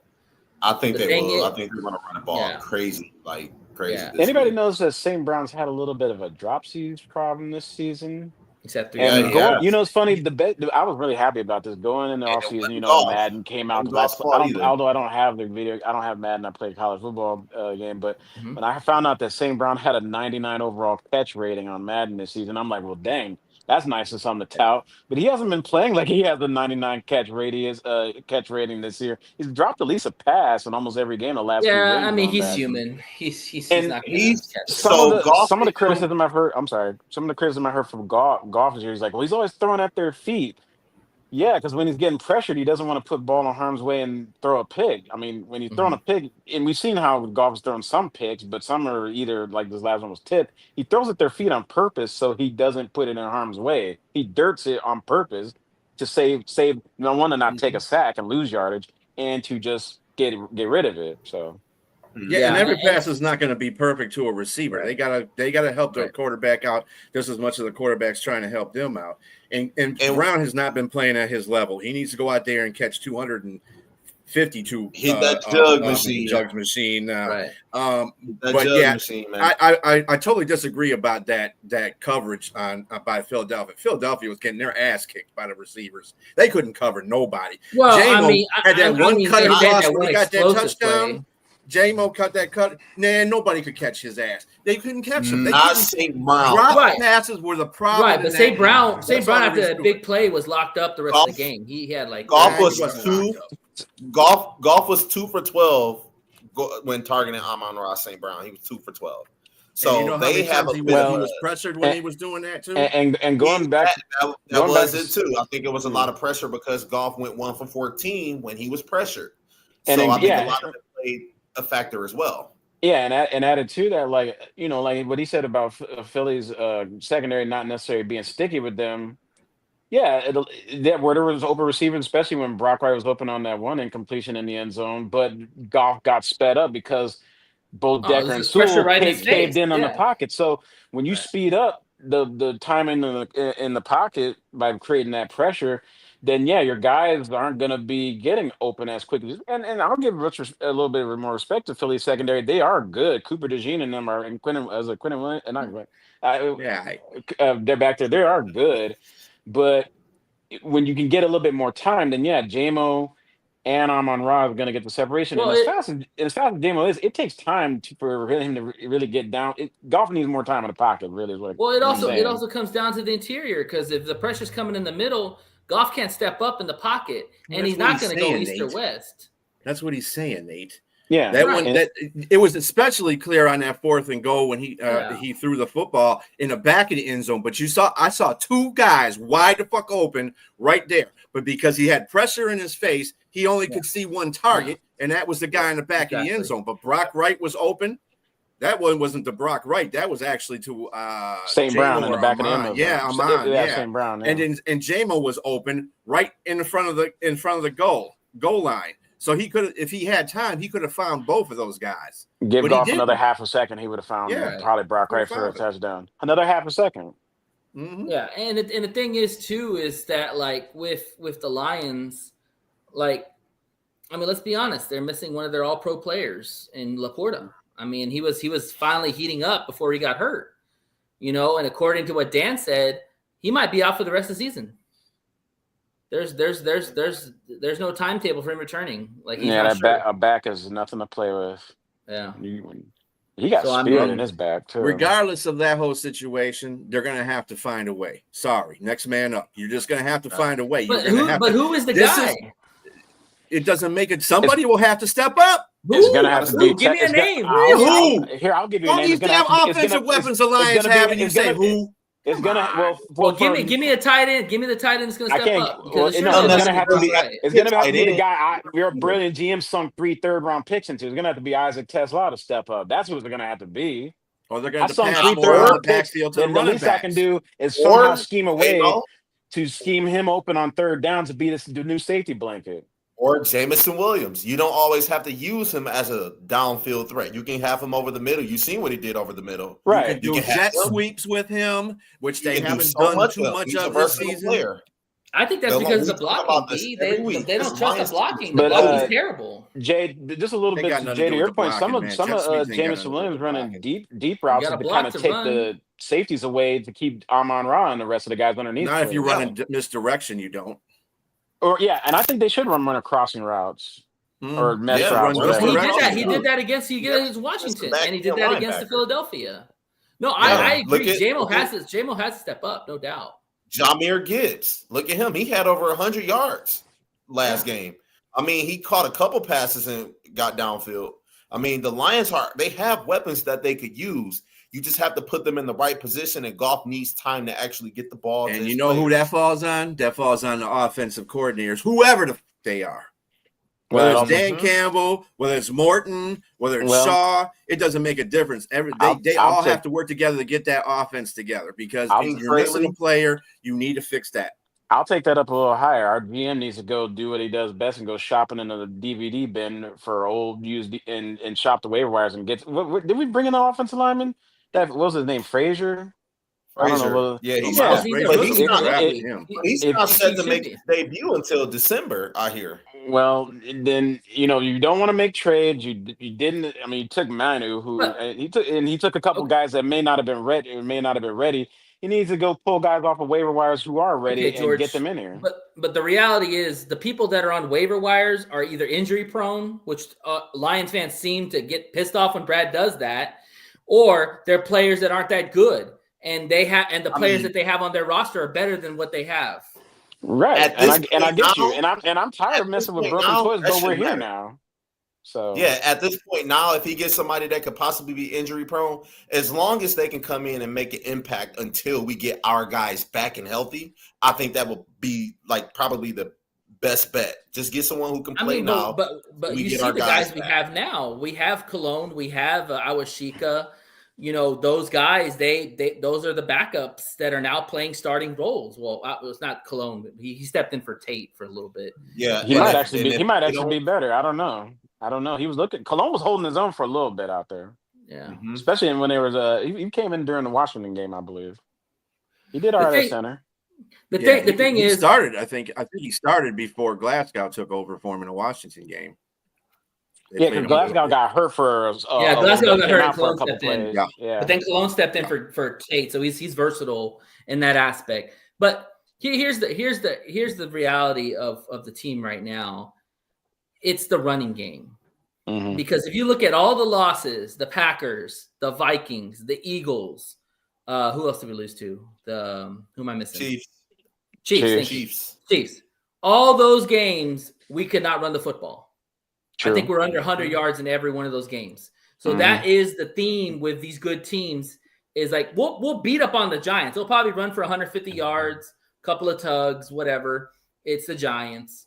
But when you go against the big dogs like the Eagles, the Chiefs, or not even the Chiefs because Chiefs are terrible, but the Eagles themselves, you've got to run the fucking football. Right. And if this team cannot run the football, we're not even going to make the playoffs.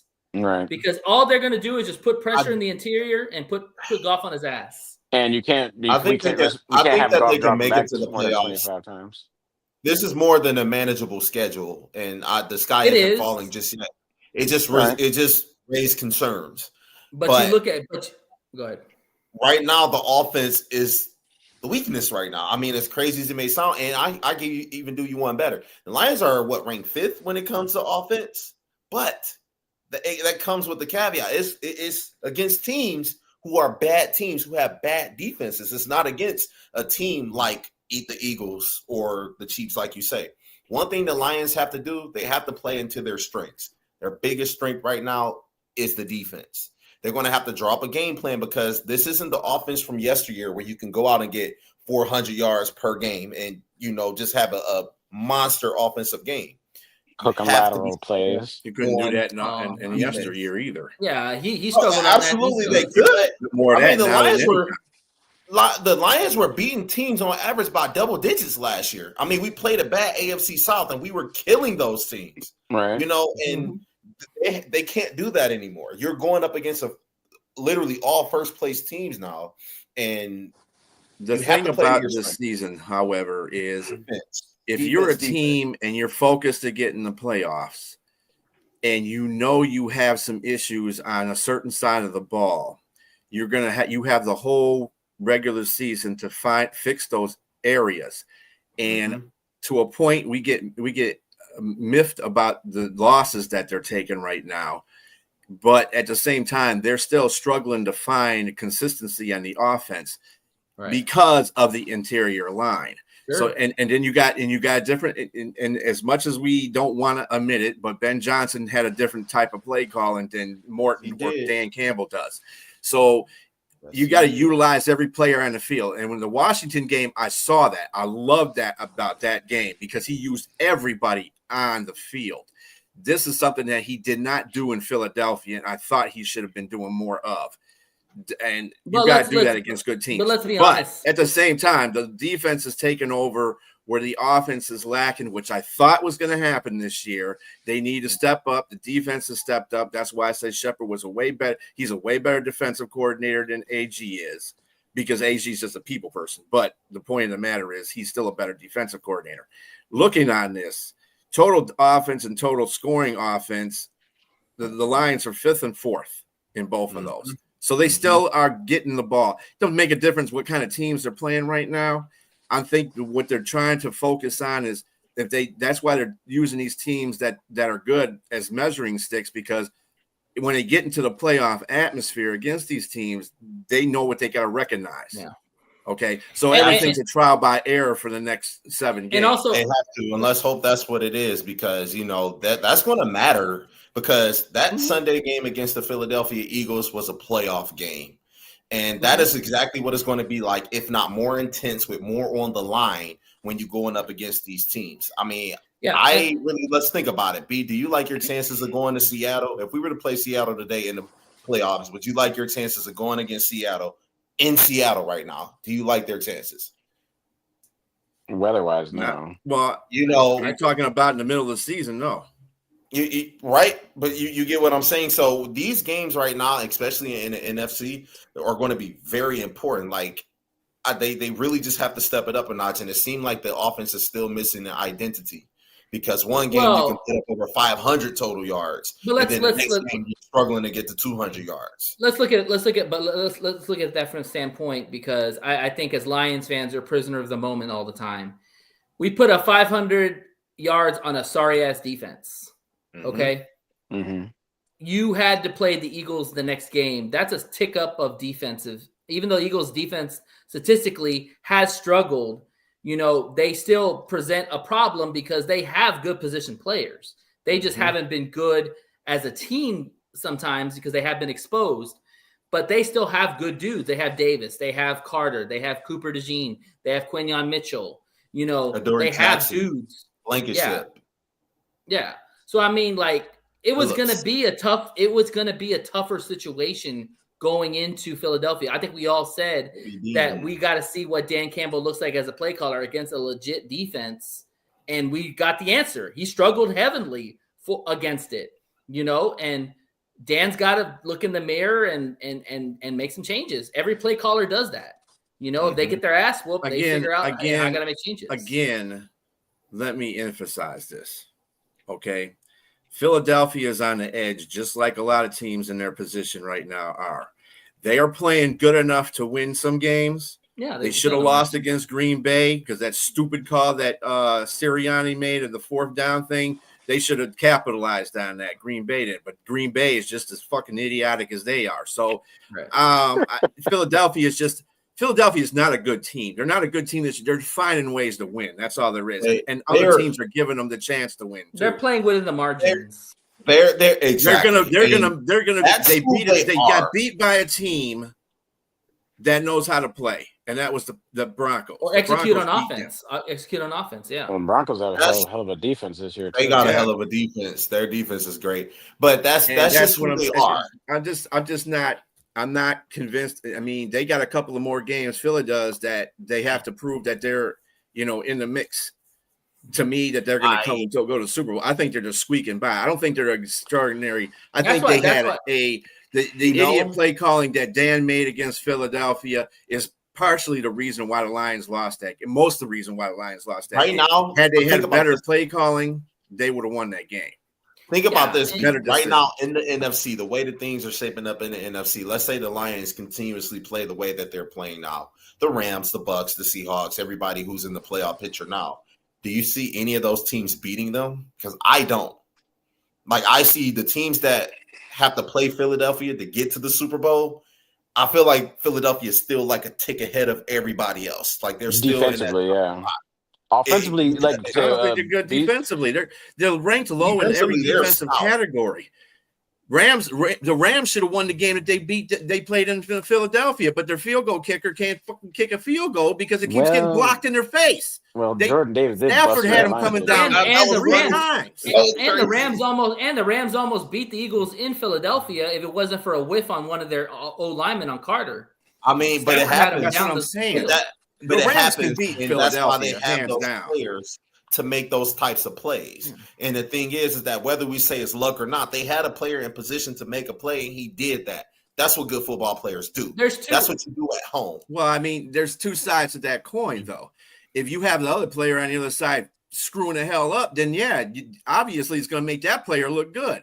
Absolutely. So you got two flip sides of the coin. And think about this, the Rams, Philadelphia side. But think about this, the Rams have their woes as well, too, because, I mean, I remember the San Francisco 49ers who was banged up, no Kittle, no McCaffrey, no Brock. That was a bad loss. They lost in their own house. Yeah, I just chalk that. We could chalk that up to this. Your division opponents tend to play a lot tougher than everybody else because they know you got to see them twice. That's why the Giants the one thing.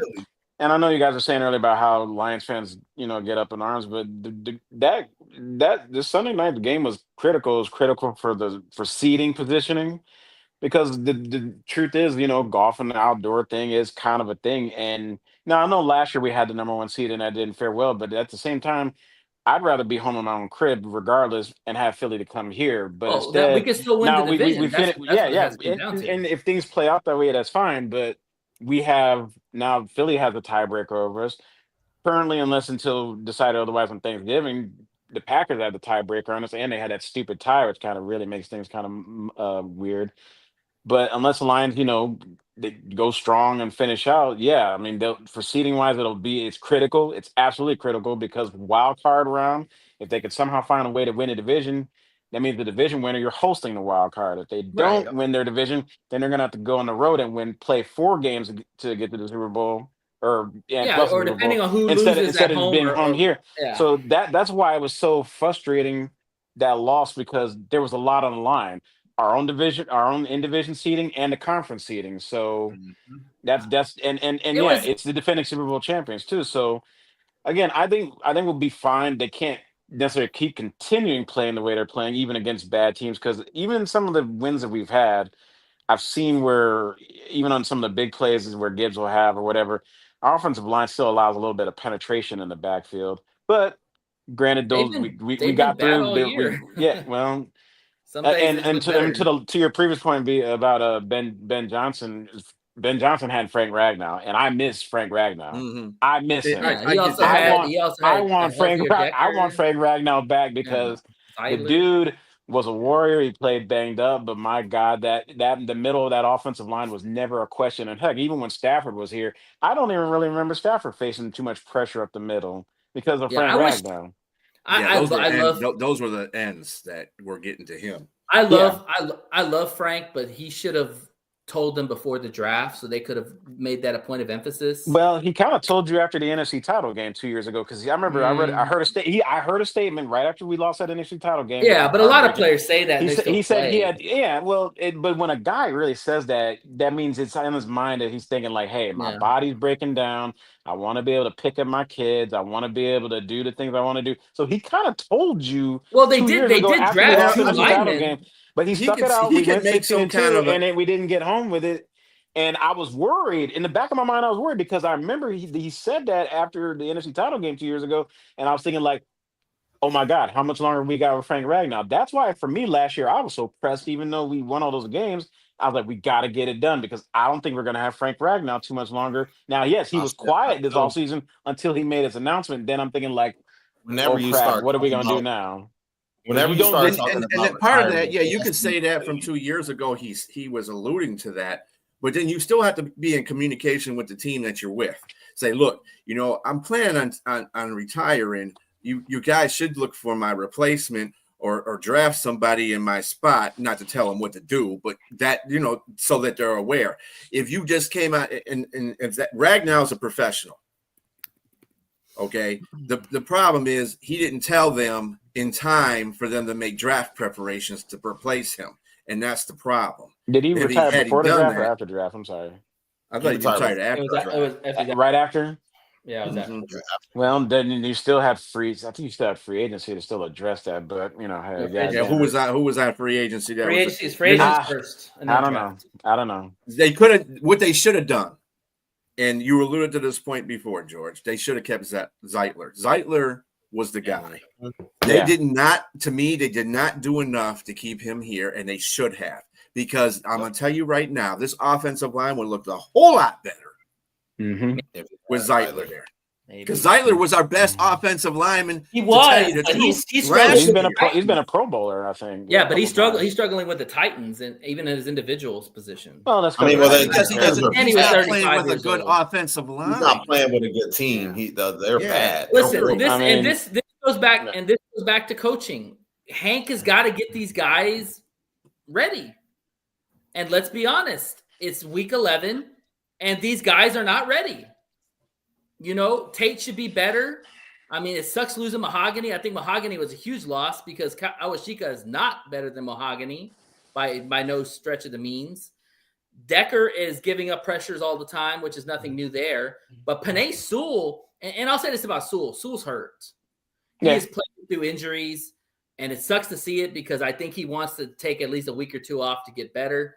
But he's going to play through these injuries until something severe happens, which God willing doesn't happen. But, he's playing hurt, but he's not playing like the Penei Sewell that we've seen in the past. And I'm telling you, man, Hank has got to get these guys. He's got to get on these guys, man. Yes, it all starts with Dan's play calling. I totally agree with you, B. The play calling is huge. But if your O-line coach is not getting the job done, then you need to figure something out. Well, I agree with that partly, but still, your offense. I mean, your guy that's calling plays in the first place has to understand that you have, as a head coach, and if you're going to call offensive calls, You have to be aware of the situation that's going on with your team offensively. If you know you're going to have problems with pressure up the middle, you need to start calling plays outside that pocket. You need to, even if you got to have Goff step a couple of steps to the left or to the right, just to get a little more free time, then that's what you do. If you're not doing that, you're not being a good play caller. And this is what we saw against Philadelphia. You cannot let that happen to you, period. And that's why it was a poorly executed play call plan by Dan. And people are going to call it what it is. It is. He is not a good offensive coordinator. And he even said that as a couple calls he wanted back. Which most play callers say that all the time. I think he just should have just punted a little bit more, when necessary, realizing how the game was playing. Taking the point. Punting and taking the points. Yeah. Because, when you start realizing, oh, wait, they're not scoring or they're not getting down the field as fast. No, man. And we're making them go 3 and out, but then they're also making us go 3 and out. Then we got to play this chess game positioning and push them back though. Because I don't know if we had more yards than but it seemed like when we were starting back on our own 10, which we kind of were, we were able to get to our own 40 or their 45, and we gave them more good field position, obviously, because we couldn't convert on 3rd and 4th down. So just got to punt the ball more. Let Jack Fox, who's probably one of the best punters in the NFL, do what he does. So I think gonna have to be more of a defensive team going forward. Exactly. I think the 4th downs, like B said earlier, when you're at the 50-yard line, unless you're in that middle ground where it might be too long for a field goal but might be too short for a punt, then you got to go by the analytics in that aspect. I'm okay with him going for it when you're at the goal line because you're not going to beat a team with field goals a lot of times, especially the good teams. You got to score touchdowns. We've seen a lot of games where teams just scored field and lost the game because they didn't score touchdowns. So you got to get those points when you can. But when you're at the 50-yard line, punt the ball. I totally. At the same time, though, you got to see what their offense is doing. Their offense wasn't doing squat. They had one touchdown, so field goals would have made a difference in that game. Sorry, you're trading the field goals in that type of game is going to matter. They didn't have no problem. It would have made the game closer. They didn't have a problem not going for field goals. They kicked 3 of them. Come on. Yeah, it wasn't. That was credit to the defense. It wasn't like Philadelphia was just running up and down all the field. Exactly. No, they kept Saquon bottled up pretty good.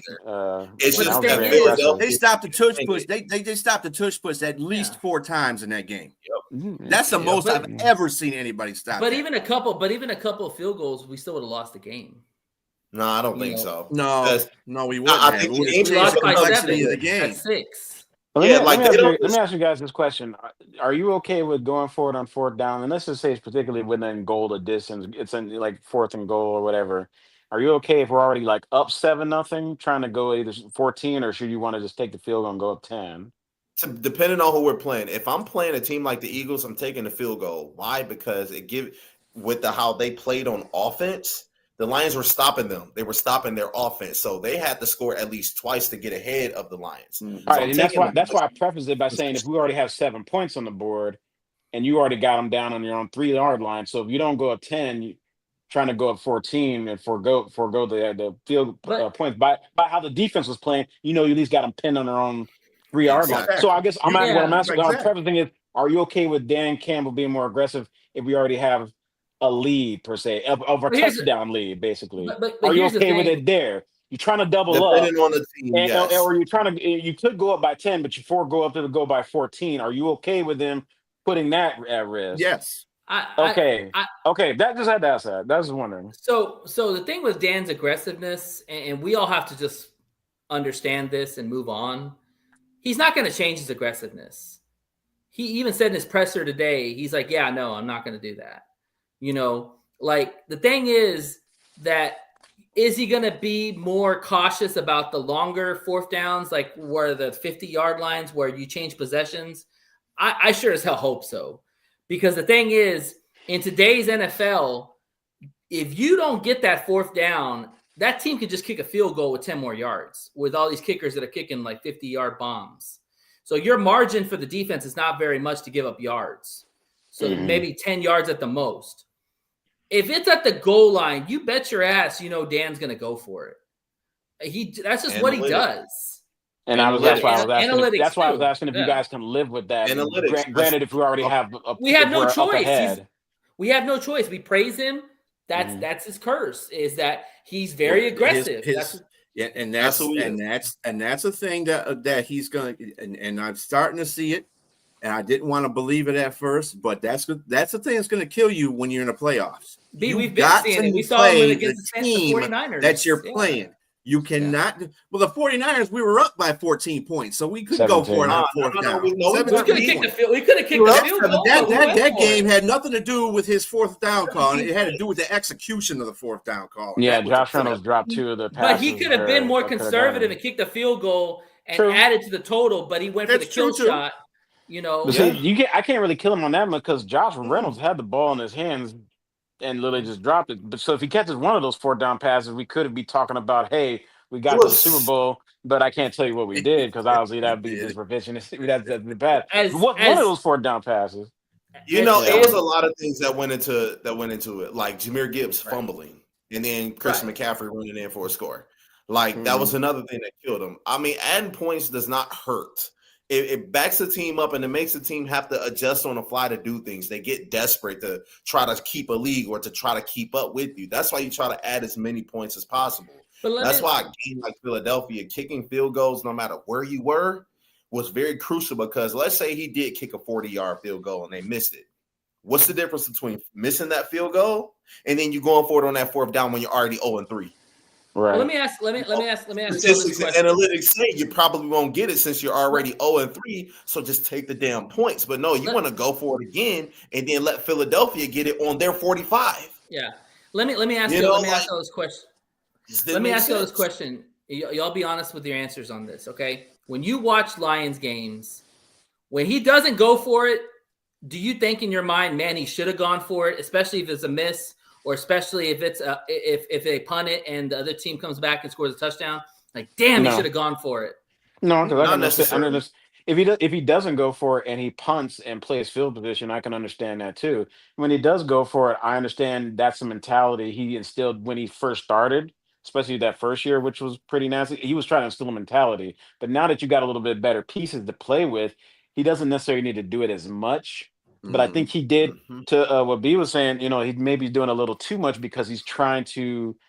I mean, he admits that's who they are, and I think that was when he was trying to initially instill his program here. And I think it's already set. Now you got the guys who understand, and it's okay. And matter of fact, Dan Campbell has changed every coach's approach a little bit in this league because every coach now is going for it on 4th and 3 or 4th and 3 or 4 at minimum. So. I understand why he's doing it, and I know as a fan, I've co-signed onto it because I know, one, that's kind of gotten us here, but 2, he doesn't need to do it as much, in my opinion. So if he doesn't do it, then I'm fine with that.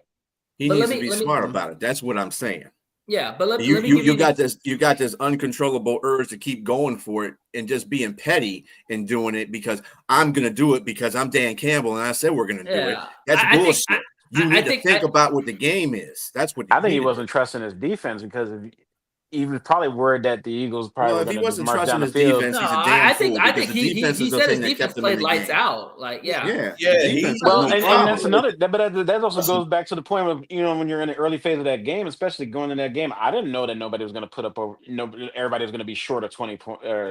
Nobody's going to put over 20. I thought it was going to be like a 30. I thought it was going to be. I thought it was going to be 24-28 or something like that. That's what I thought. I was expecting going in that game, expecting to see a few more touchdowns on the board.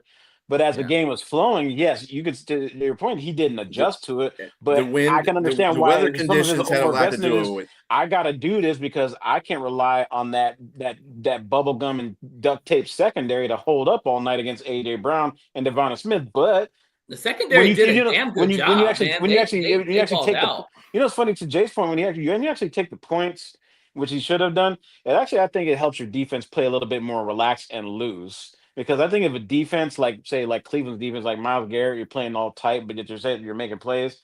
If you're always worried about giving up the lead, you're going to play a little bit tighter, and you might overthink and make a wrong move or not adjust. So I think when you have a lead, or at least what if they have gone up 7-6, as JMO side, then that helps the defense play a little bit loose. But they played with their hair on fire and they contained the Eagles best they Yeah. could all night. So a few more punts decision as opposed to 4 downs and taking the points. Who knows what we're talking about Let me right let me ask now? you. So he should have trusted his defense as the game was flowing. But I understand Yeah. going into that game, he's thinking we got to score at all costs because I have no He secondary. trusted the Let me defense ask a you. little too much. Let me ask you a question because I need some clarification on something. So Hmm. I feel like the turning point of the game was when the Lions scored the touchdown. They missed the extra point, so it was 6-6. Or six. It was 7-6 or 6-6. It was 6-up. Yeah, 6-6. Like the 6-6. Eagles had 2 field goals, the Lions Right, just scored a okay. touchdown, and we didn't get the So extra this point. was the turning point for me because the Eagles, like B said, the Eagles had offense had done nothing the whole game, literally nothing. And I think either we punted or maybe kicked off, but they scored. The defense allowed them to score a touchdown all the way down the field. And then we ended the half down 13-6. Mm-hmm. That was a short field, by the way.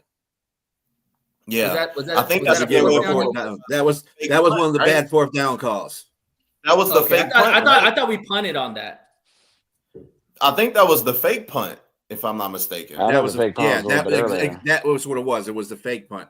Okay. That was the turning point of the game, and you want to know why? Because with every fourth down failure, I felt like the Eagles kept building momentum while the Lions were losing steam. Of course, they're getting half Right. the field to execute when their offense ain't doing shit. I think that was the problem, is that the Lions were trying to get that spark, that ignition, that ignition of the offense to get them going, but they just never got it because they were horrible once again on third down. They couldn't sustain long drives. They couldn't sustain those drives that could wear down the defense and you can just explode with Jahmyr Gibbs. They couldn't do that.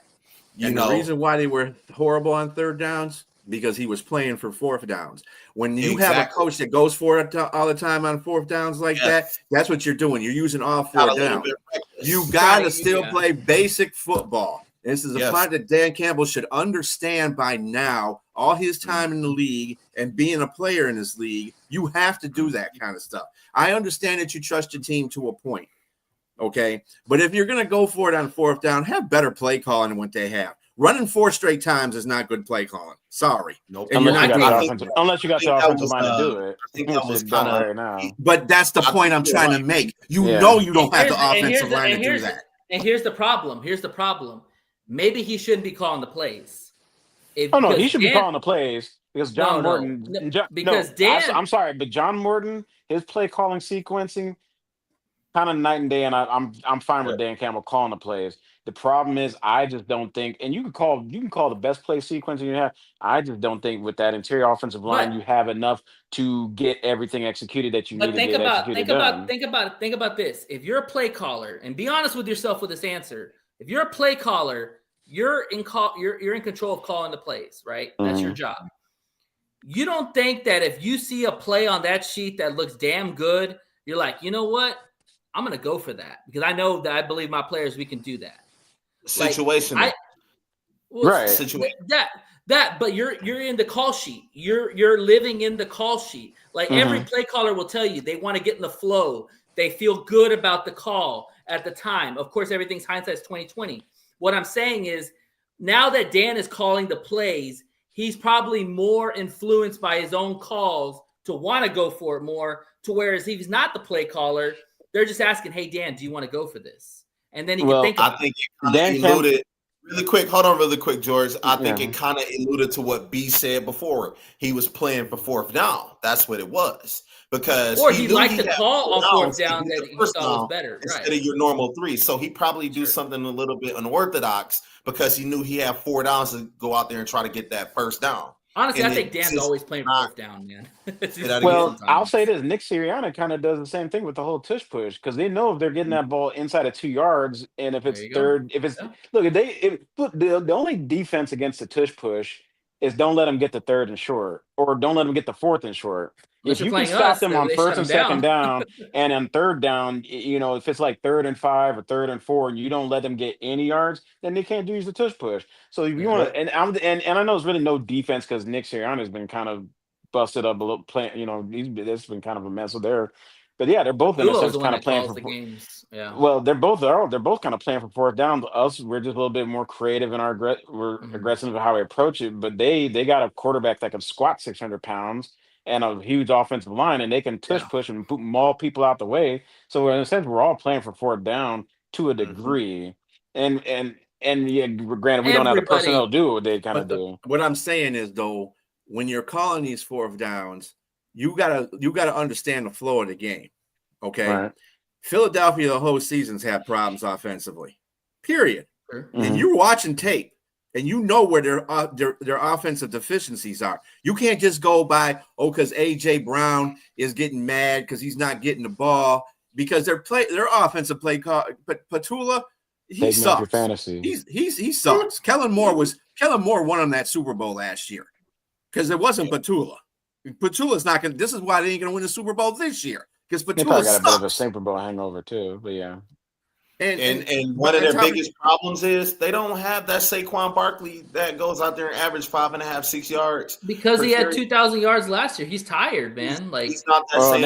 Everybody's got tape on them. A lot of spark of their offense away. And they're keying in. They don't trust. They don't trust run the ball. The middle of that game. The whole offense is different.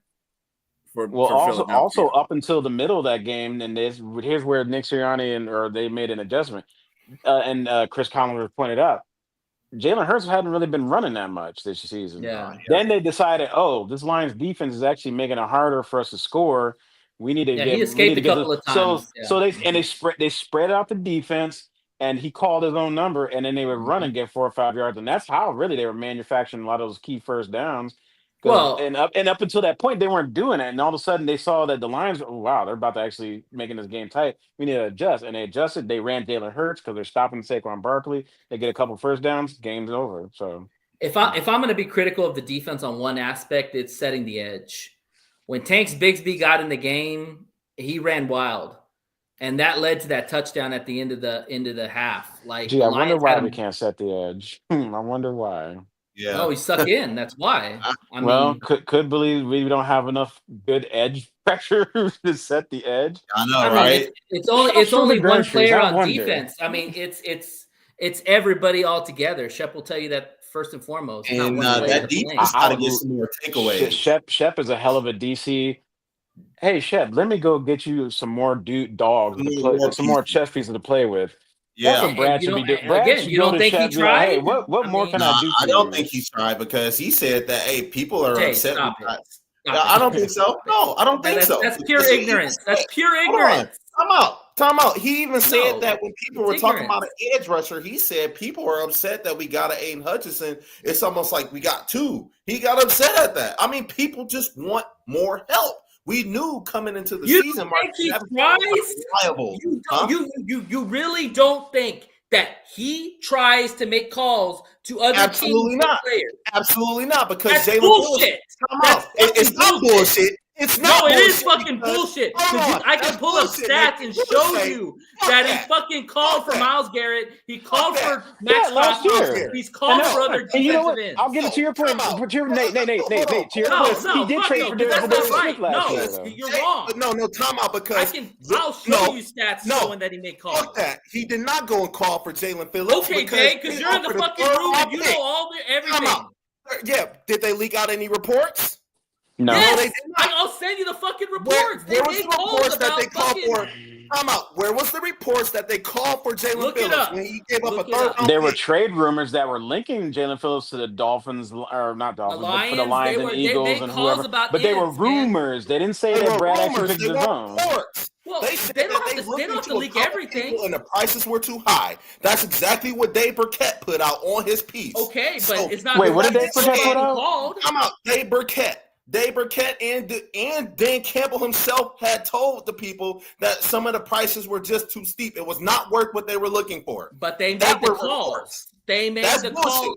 Because time out. When it came to Jalen Phillips, you gave up a third round pick, and people are like, "Well, why the hell would you give up a third round pick for an injury player that's not going to be here?" We don't have a fucking third round pick. Why? Because you know what? And you want to know what? Why we don't have a third round pick? Because our brilliant GM gave him up on the price of Tesla. That's why.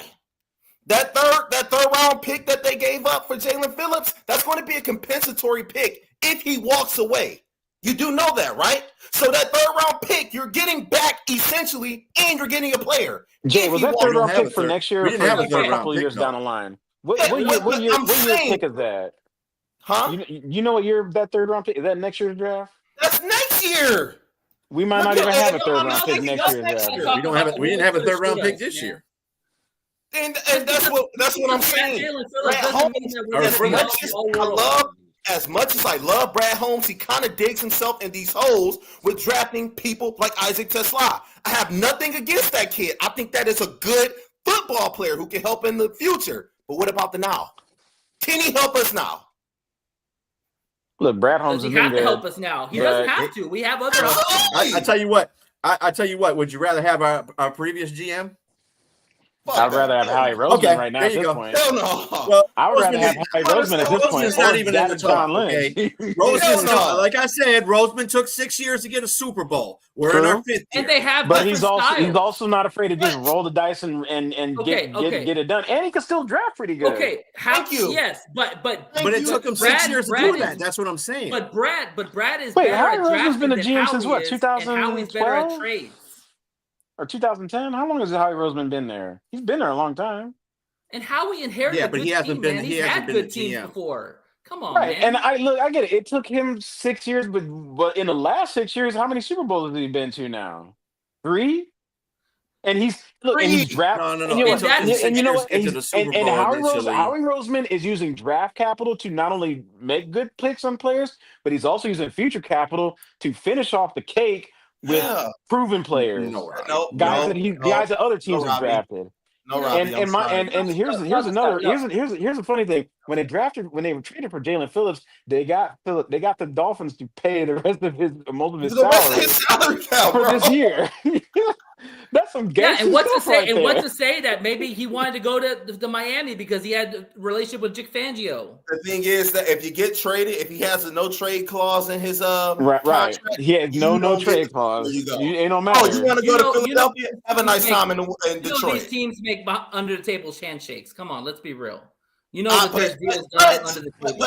But you mean to tell me that the GM for the Miami Dolphins got fleeced and he agreed to get fleeced with the Miami Dolphins? I said that they helped each other out. No, he's also saying because I guess maybe Jalen Phillips went to the GM and said, "Hey, I like the Eagles because of Vic Fangio, that he did him a solid, just like Brad Holmes did Matthew Stafford a solid because Matthew Stafford asked to go to LA." Now, if that is the case, I agree with that. Okay, but at the same time, if I'm a GM running an organization and if the Lions offer me a better package of draft compensation, I don't care about what you like. I'm going to send you where I can get the better where I can deal. able to help my team if that's helping me There's out. Now, the Miami Dolphins maybe there's that family relationship of, hey, you went to Vic Fangio, you like him, we'll do you He'll solid. coach I guess the I Miami don't know. Dolphins. You know what? If Jalen Phillips, coach the Miami Dolphins, if Jalen Phillips wins a fucking Super Bowl, you can talk.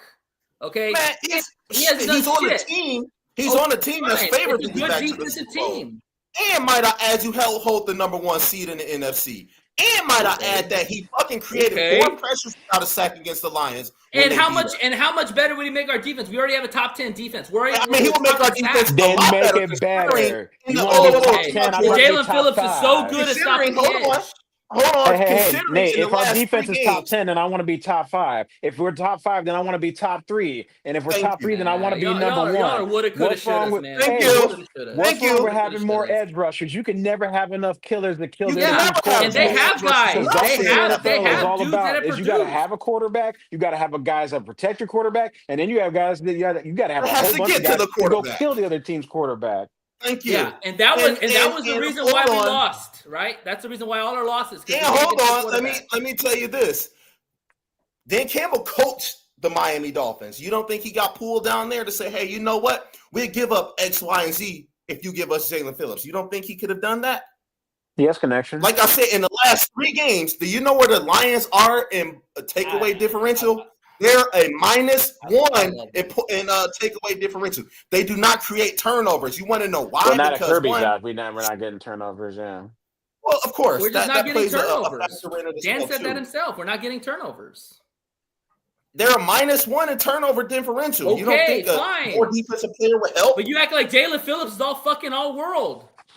No, I mean, I'm not he saying just, he's he all just, world. he I'm just saying on a team like Phillips just now, adds on to two other guys that are already dogs in the Okay, middle. and Philadelphia was horrible in their sacks. They were 24th in sacks.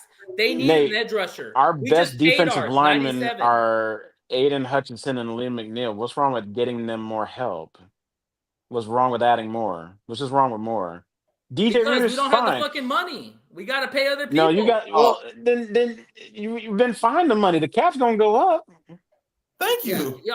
And you know what? And you know, along with the cap going up, and it's so you're not gonna easy keep. to do You want to this. keep everybody. I mean, somebody's gonna go. Somebody's gonna have to leave. leave eventually. Y'all are funny Lions fans, man. No, we just want to win a Just Super Bowl. realistic and what more? I'm not going to drink their bad water. That's not what I'm going to do. I'm going to call out their bullshit. That's okay, what we call do. Their That's bullshit, what Jay. Let's see if Phillips wins the Super Bowl. Then you can talk. I mean, shit. Let's about that. Hey, he holds the #1 seed right now. They're in a better position than we are right now. Hey, all I know is I'll bet you $100 right now. All I know is the #1 seed. Jay and Nate, check this out. All I know is that the teams that have come out of the NFC the last 5-6 years, the teams that have come out of the NFC hosting the Super Bowl the last 5-6 years, they've all drafted well, they've all scouted well, but they've all have spent draft capital into getting guys that were on other teams who were bad or whatever was going on with them to get the guys that they needed to put them over the top. I think this past offseason, we should have went a little bit more F them picks mode. Yeah, when a guy now, already picks the Rams did that, and guess what? And I'm gonna use the Rams example. They traded for Stafford, but that wasn't even it. They already had Aaron Donald there. They traded for Von Miller, they traded for Jalen Ramsey, and they traded for Odell Beckham Jr. We don't have a stacked team. We're still working. And you know in what? progress. We should have traded away some more capital to try to stack it like they had it stacked. That team had Voltron on the side. And you know, along with that, yes, they were bad for like 2.5 years, and they rebuilt. And guess what? While they were bad, we kind of came up, and guess who we were hosting in the playoffs the first time we hosted the playoffs in 30 years? The Rams. Who was that? Came off of an F them picks mode, Super Bowl, busted out. Their Hall of Fame defensive tackle retired, and then they were in the playoffs like 2.5 years later. I'm not doing this with y'all. Let's move on. I'm just saying. Here. We should. Liz. I mean, there's nobody in the 2026 draft that's going to help you win a Super Bowl now or even next year. George, we got to get to Liz's segment though. Like I said, we'll see what happens at the end of the season. I mean, that's all you can go by. Exactly. Whatever it is. I mean, y'all had good argument points on either way, but we'll see. Anyway, hi Liz, how you doing? What's up, Liz? Why are you Liz? shaking your head? Man, guys, y'all can go back to what y'all were doing because this is some popcorn moment. I know, ain't it? Right. Yeah, I mean, after a certain point, man, I said, forget it. I'll let y'all kill stepped away. each other. Oh my God, hold on. I'm listening. All right, go for it, Liz. Yours. I don't even know what to say. Talk about your Texans. They won. You won. Hey Liz, I'll offer you a 4th round pick if you send me Will Anderson. No. I'll send you a 1st round pick for Will Anderson. Yeah. That's a no. You ain't got the money to pay him now. Yeah, go ahead. The Texans do got money, but they somehow don't know where to spend it at. That's all I know. Rest in peace, Tank, though. I'm just saying, that Tank, dude I don't even tore know all what's 4 of his going on. ligaments. Like, what is going on with him? They haven't said anything in the media about Mr. Dell, but he's not gonna be back until next season. I mean, I don't even know if he's gonna come back. That's the talk of the town. That's the talk of Houston. Like they don't even know if he's gonna come back. Yeah. Anyway, wow. Tell us about the win. Tell us about the win. So yes, the Texans won. It was great, but I mean, the Texans still did a lot of stuff wrong. They're still digging early holes. Another slow start. 6-0, missed early chances. This team keeps making itself come back from behind. I'm sorry I sound like all crazy, but they missed red zone opportunities. Houston had a golden shot at the goal line, but Mills got sacked on the 4th and goal from the 1, left points on the board. There was missed field goal. I mean, Mr. Fairbear is out, but Mr. Wright is here, and he needs to be Mr. Wright now. He hit the upright from the 31 yards on the opening drive. Could have been costly. Too many pressure plays allowed. Titans had 4 sacks with Jeffrey Simmons disrupting the pocket.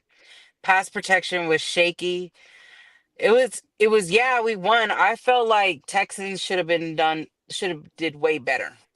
I mean, because they're the Titans. They should have been way better. Like there should have been a lot of points on that board. True. And they let the rookie, oh, what's his name? Cam Ward, sorry, drove 95 yards to tie the game with 1 minute and 35 seconds left. A defense lapse that almost flipped that outcome. Like they could have been better. They should have been way better. I don't know what was going on with the Texans that day. I felt like they were just kind of shaky. I don't even know why. Like it was Titans. They were 1-8, now 1-9. Like they were just not themselves that day. And that's the shit. Oh, I'm sorry. Didn't mean to cuss. I'm just saying. I just feel that the Titans were going to play better anyway because they were at home. Right. But I didn't think they're going to score as many points as they did. But the defense, you're going to have to face the fact that the defense is going to have to win a lot of these games or keep them in the games to win the games. And that's good because Houston has the number 1 defense in the league. No, so we do. That's not a problem. Mm-hmm.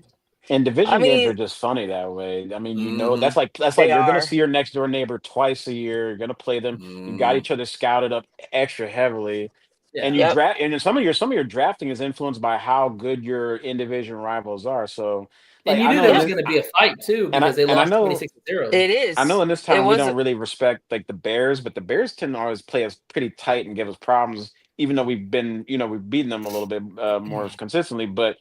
In division rivals, those games I always expect them to be a little bit uncomfortable because you guys know each other so well. Exactly. And the thing is, the Texans did do some right stuff. Like they finished strong again. Davis Mills stepped up again. Defense dominated again. Matthew Wright delivered under pressure.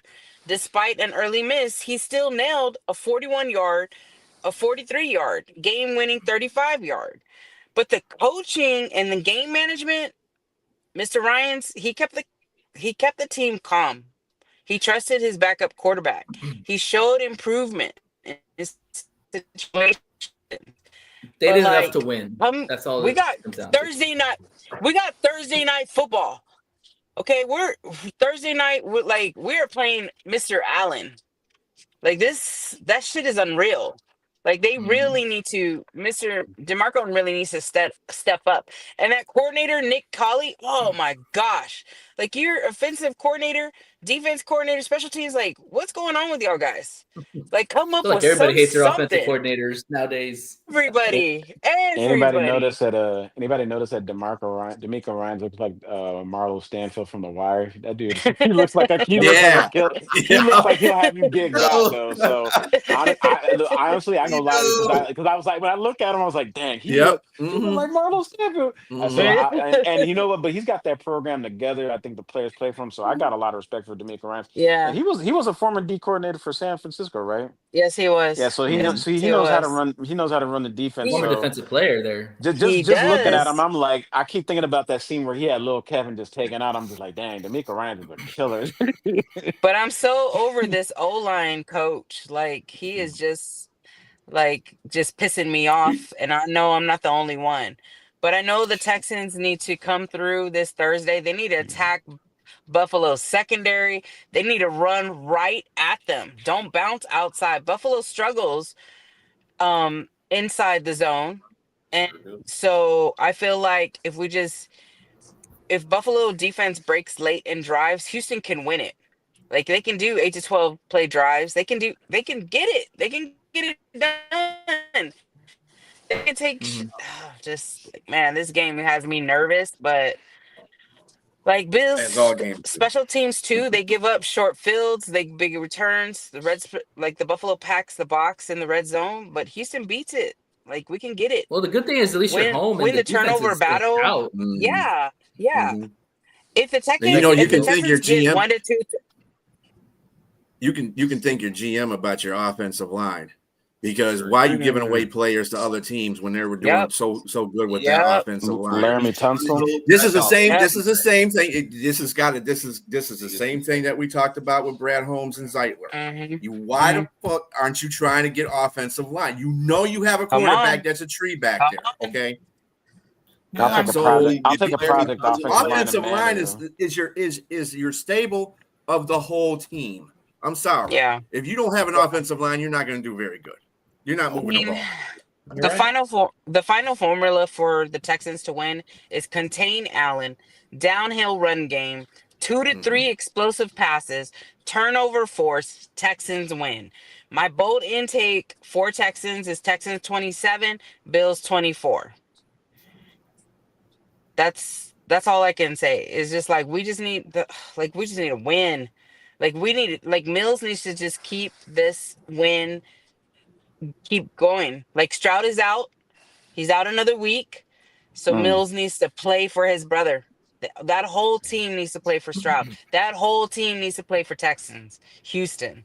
Like this city ain't no joke. H-Town. Let's go.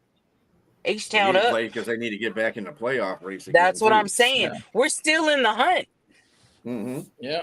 And if the Chiefs are 5-5, they can stay 5-6, and we can be 6-5. You know what I'm saying? Like, let's go. I mean, I think you guys have a legitimate shot at winning because Buffalo is playing so inconsistent right now. That's it's like what I'm sometimes saying. they want to play, then the next time they don't. I mean, and that's like a blueprint for most of the teams in the NFL right now. Nobody knows. That's the reason why we can never pick games, really well because everybody's playing differently. Like Atlanta has failed in life. But the problem is, it's also in the AFC. You look at right now in the AFC East, the Bills and Patriots are going to make the playoffs. You look at the West, the Chargers, Broncos and Chargers and Chiefs are all vying for a spot there. And only one team's going to come out of the South, which would be the Colts. Yeah. So it's a pecking order. And you got the Ravens too, and the Steelers. Yeah, the Ravens are coming on. The Steelers, but we'll see. I mean, it's week 12. We still got a lot of weeks left. And we're also going to be playing our divisions coming up too. We got Jags again. We got Colts. So those are going to be key games, but I'm going to just stand on this Thursday Texans H-Town win at home. One game at a time, yep. One game at a time. And what do I always say? It ain't how you start. It's how you finish. Right. Well, they need to start fast if they want to beat the Bills. And I'm just thinking about it now. Fast and not get discouraged. Yeah, they need to start fast. Aside from the Colts, that division finish. is not that great. So you should. I don't know how many more games you got against the Jags or the Titans. I got one more with the Jags and one more with the Colts. And depending on how the rest of your schedules play out, I'm thinking as you were talking, Liz, like there's probably going to be a team in the AFC wildcard that might not be over 500 because the Chargers, even though they're over 500 now, similar to your problems, their offensive line has been decimated by injuries. So it's it's going to either be them or you kind of, trying to get to that finish line. But one of you two may be getting in there as a wild card and going on the road, maybe 8-9, something ridiculous like that, which we've seen before. A team under 500 getting a wild card spot. So that's just how I think the AFC shaping up because the Chiefs, they're 500 right now. The Chargers are, kind of backsliding a little bit. Yeah. But Denver's got a lot. Hey, to be honest, those Chiefs can stay on the bottom. I fucking hate those Chiefs. All right. On that note, thank you, Liz. Thanks, guys, for having me. Always. Yeah. Jay, love you, man. I love you too, homie. Let's wrap up the show here. Want to thank George for coming on the show. Nice to meet you, George. Nice to meet you too. Thank you for having me. Yep, George. Pleasure. Love you, man. This is awesome. Yeah, great insight, man. George, man. Good stuff, man. We love to have you on in the future time, bro. Thank you. Anytime, bro. You're welcome. Yeah. Okay. All right. Well, this will wrap up the show. Thank you for tuning in. Please like and subscribe to the show. Check us on YouTube at One Ass Cheek and Three Toes. Also, check out our Instagram and our TikTok at One Ass Cheek and Three Toes. Jay and Liz be putting out content. I want to thank you for all the people that listen to the show. As always, to the haters of the South, to the haters of the North, you hate us because you ain't us. Y'all have yourself a blessed evening. We'll see y'all next week. And oh, by the way, Thursday, Jay and B will hold down the all 32. Check out for your bets. Talk about some matchups, injury reports, fantasy reports. I will be in Detroit. I will be going to the Giants game. So 313. Exactly. 313. Get ready for me. Hey, that That's rhymes. boring. Anyways, y'all have yourself a blessed evening. Thank you for tuning into the show. Have a good night. Bye. Hasta luego. You cannot see what's in front of you. Yeah, promise that you get to run into if you knew what's about to come to you. It's about to get real dangerous. It's about to get real dangerous. It's about to get real dangerous. It's about to get real dangerous. It's about to get real dangerous. It's about to get real dangerous. It's about to get real dangerous. It's about to get real dangerous. Yeah, watch out, pop out, black out, pop out, beat 'em up, knock out. I had to see with it. I had to comfort their head and comfort their necks at the same time. I had to take out the ref. I make my own. Remember, Dre's Daiquiri Shop at Cotton Gin, 441 Railroad Street in Maxwell, Texas, 78656. Daiquiris, food, football, and fun. All a part of a game day victory.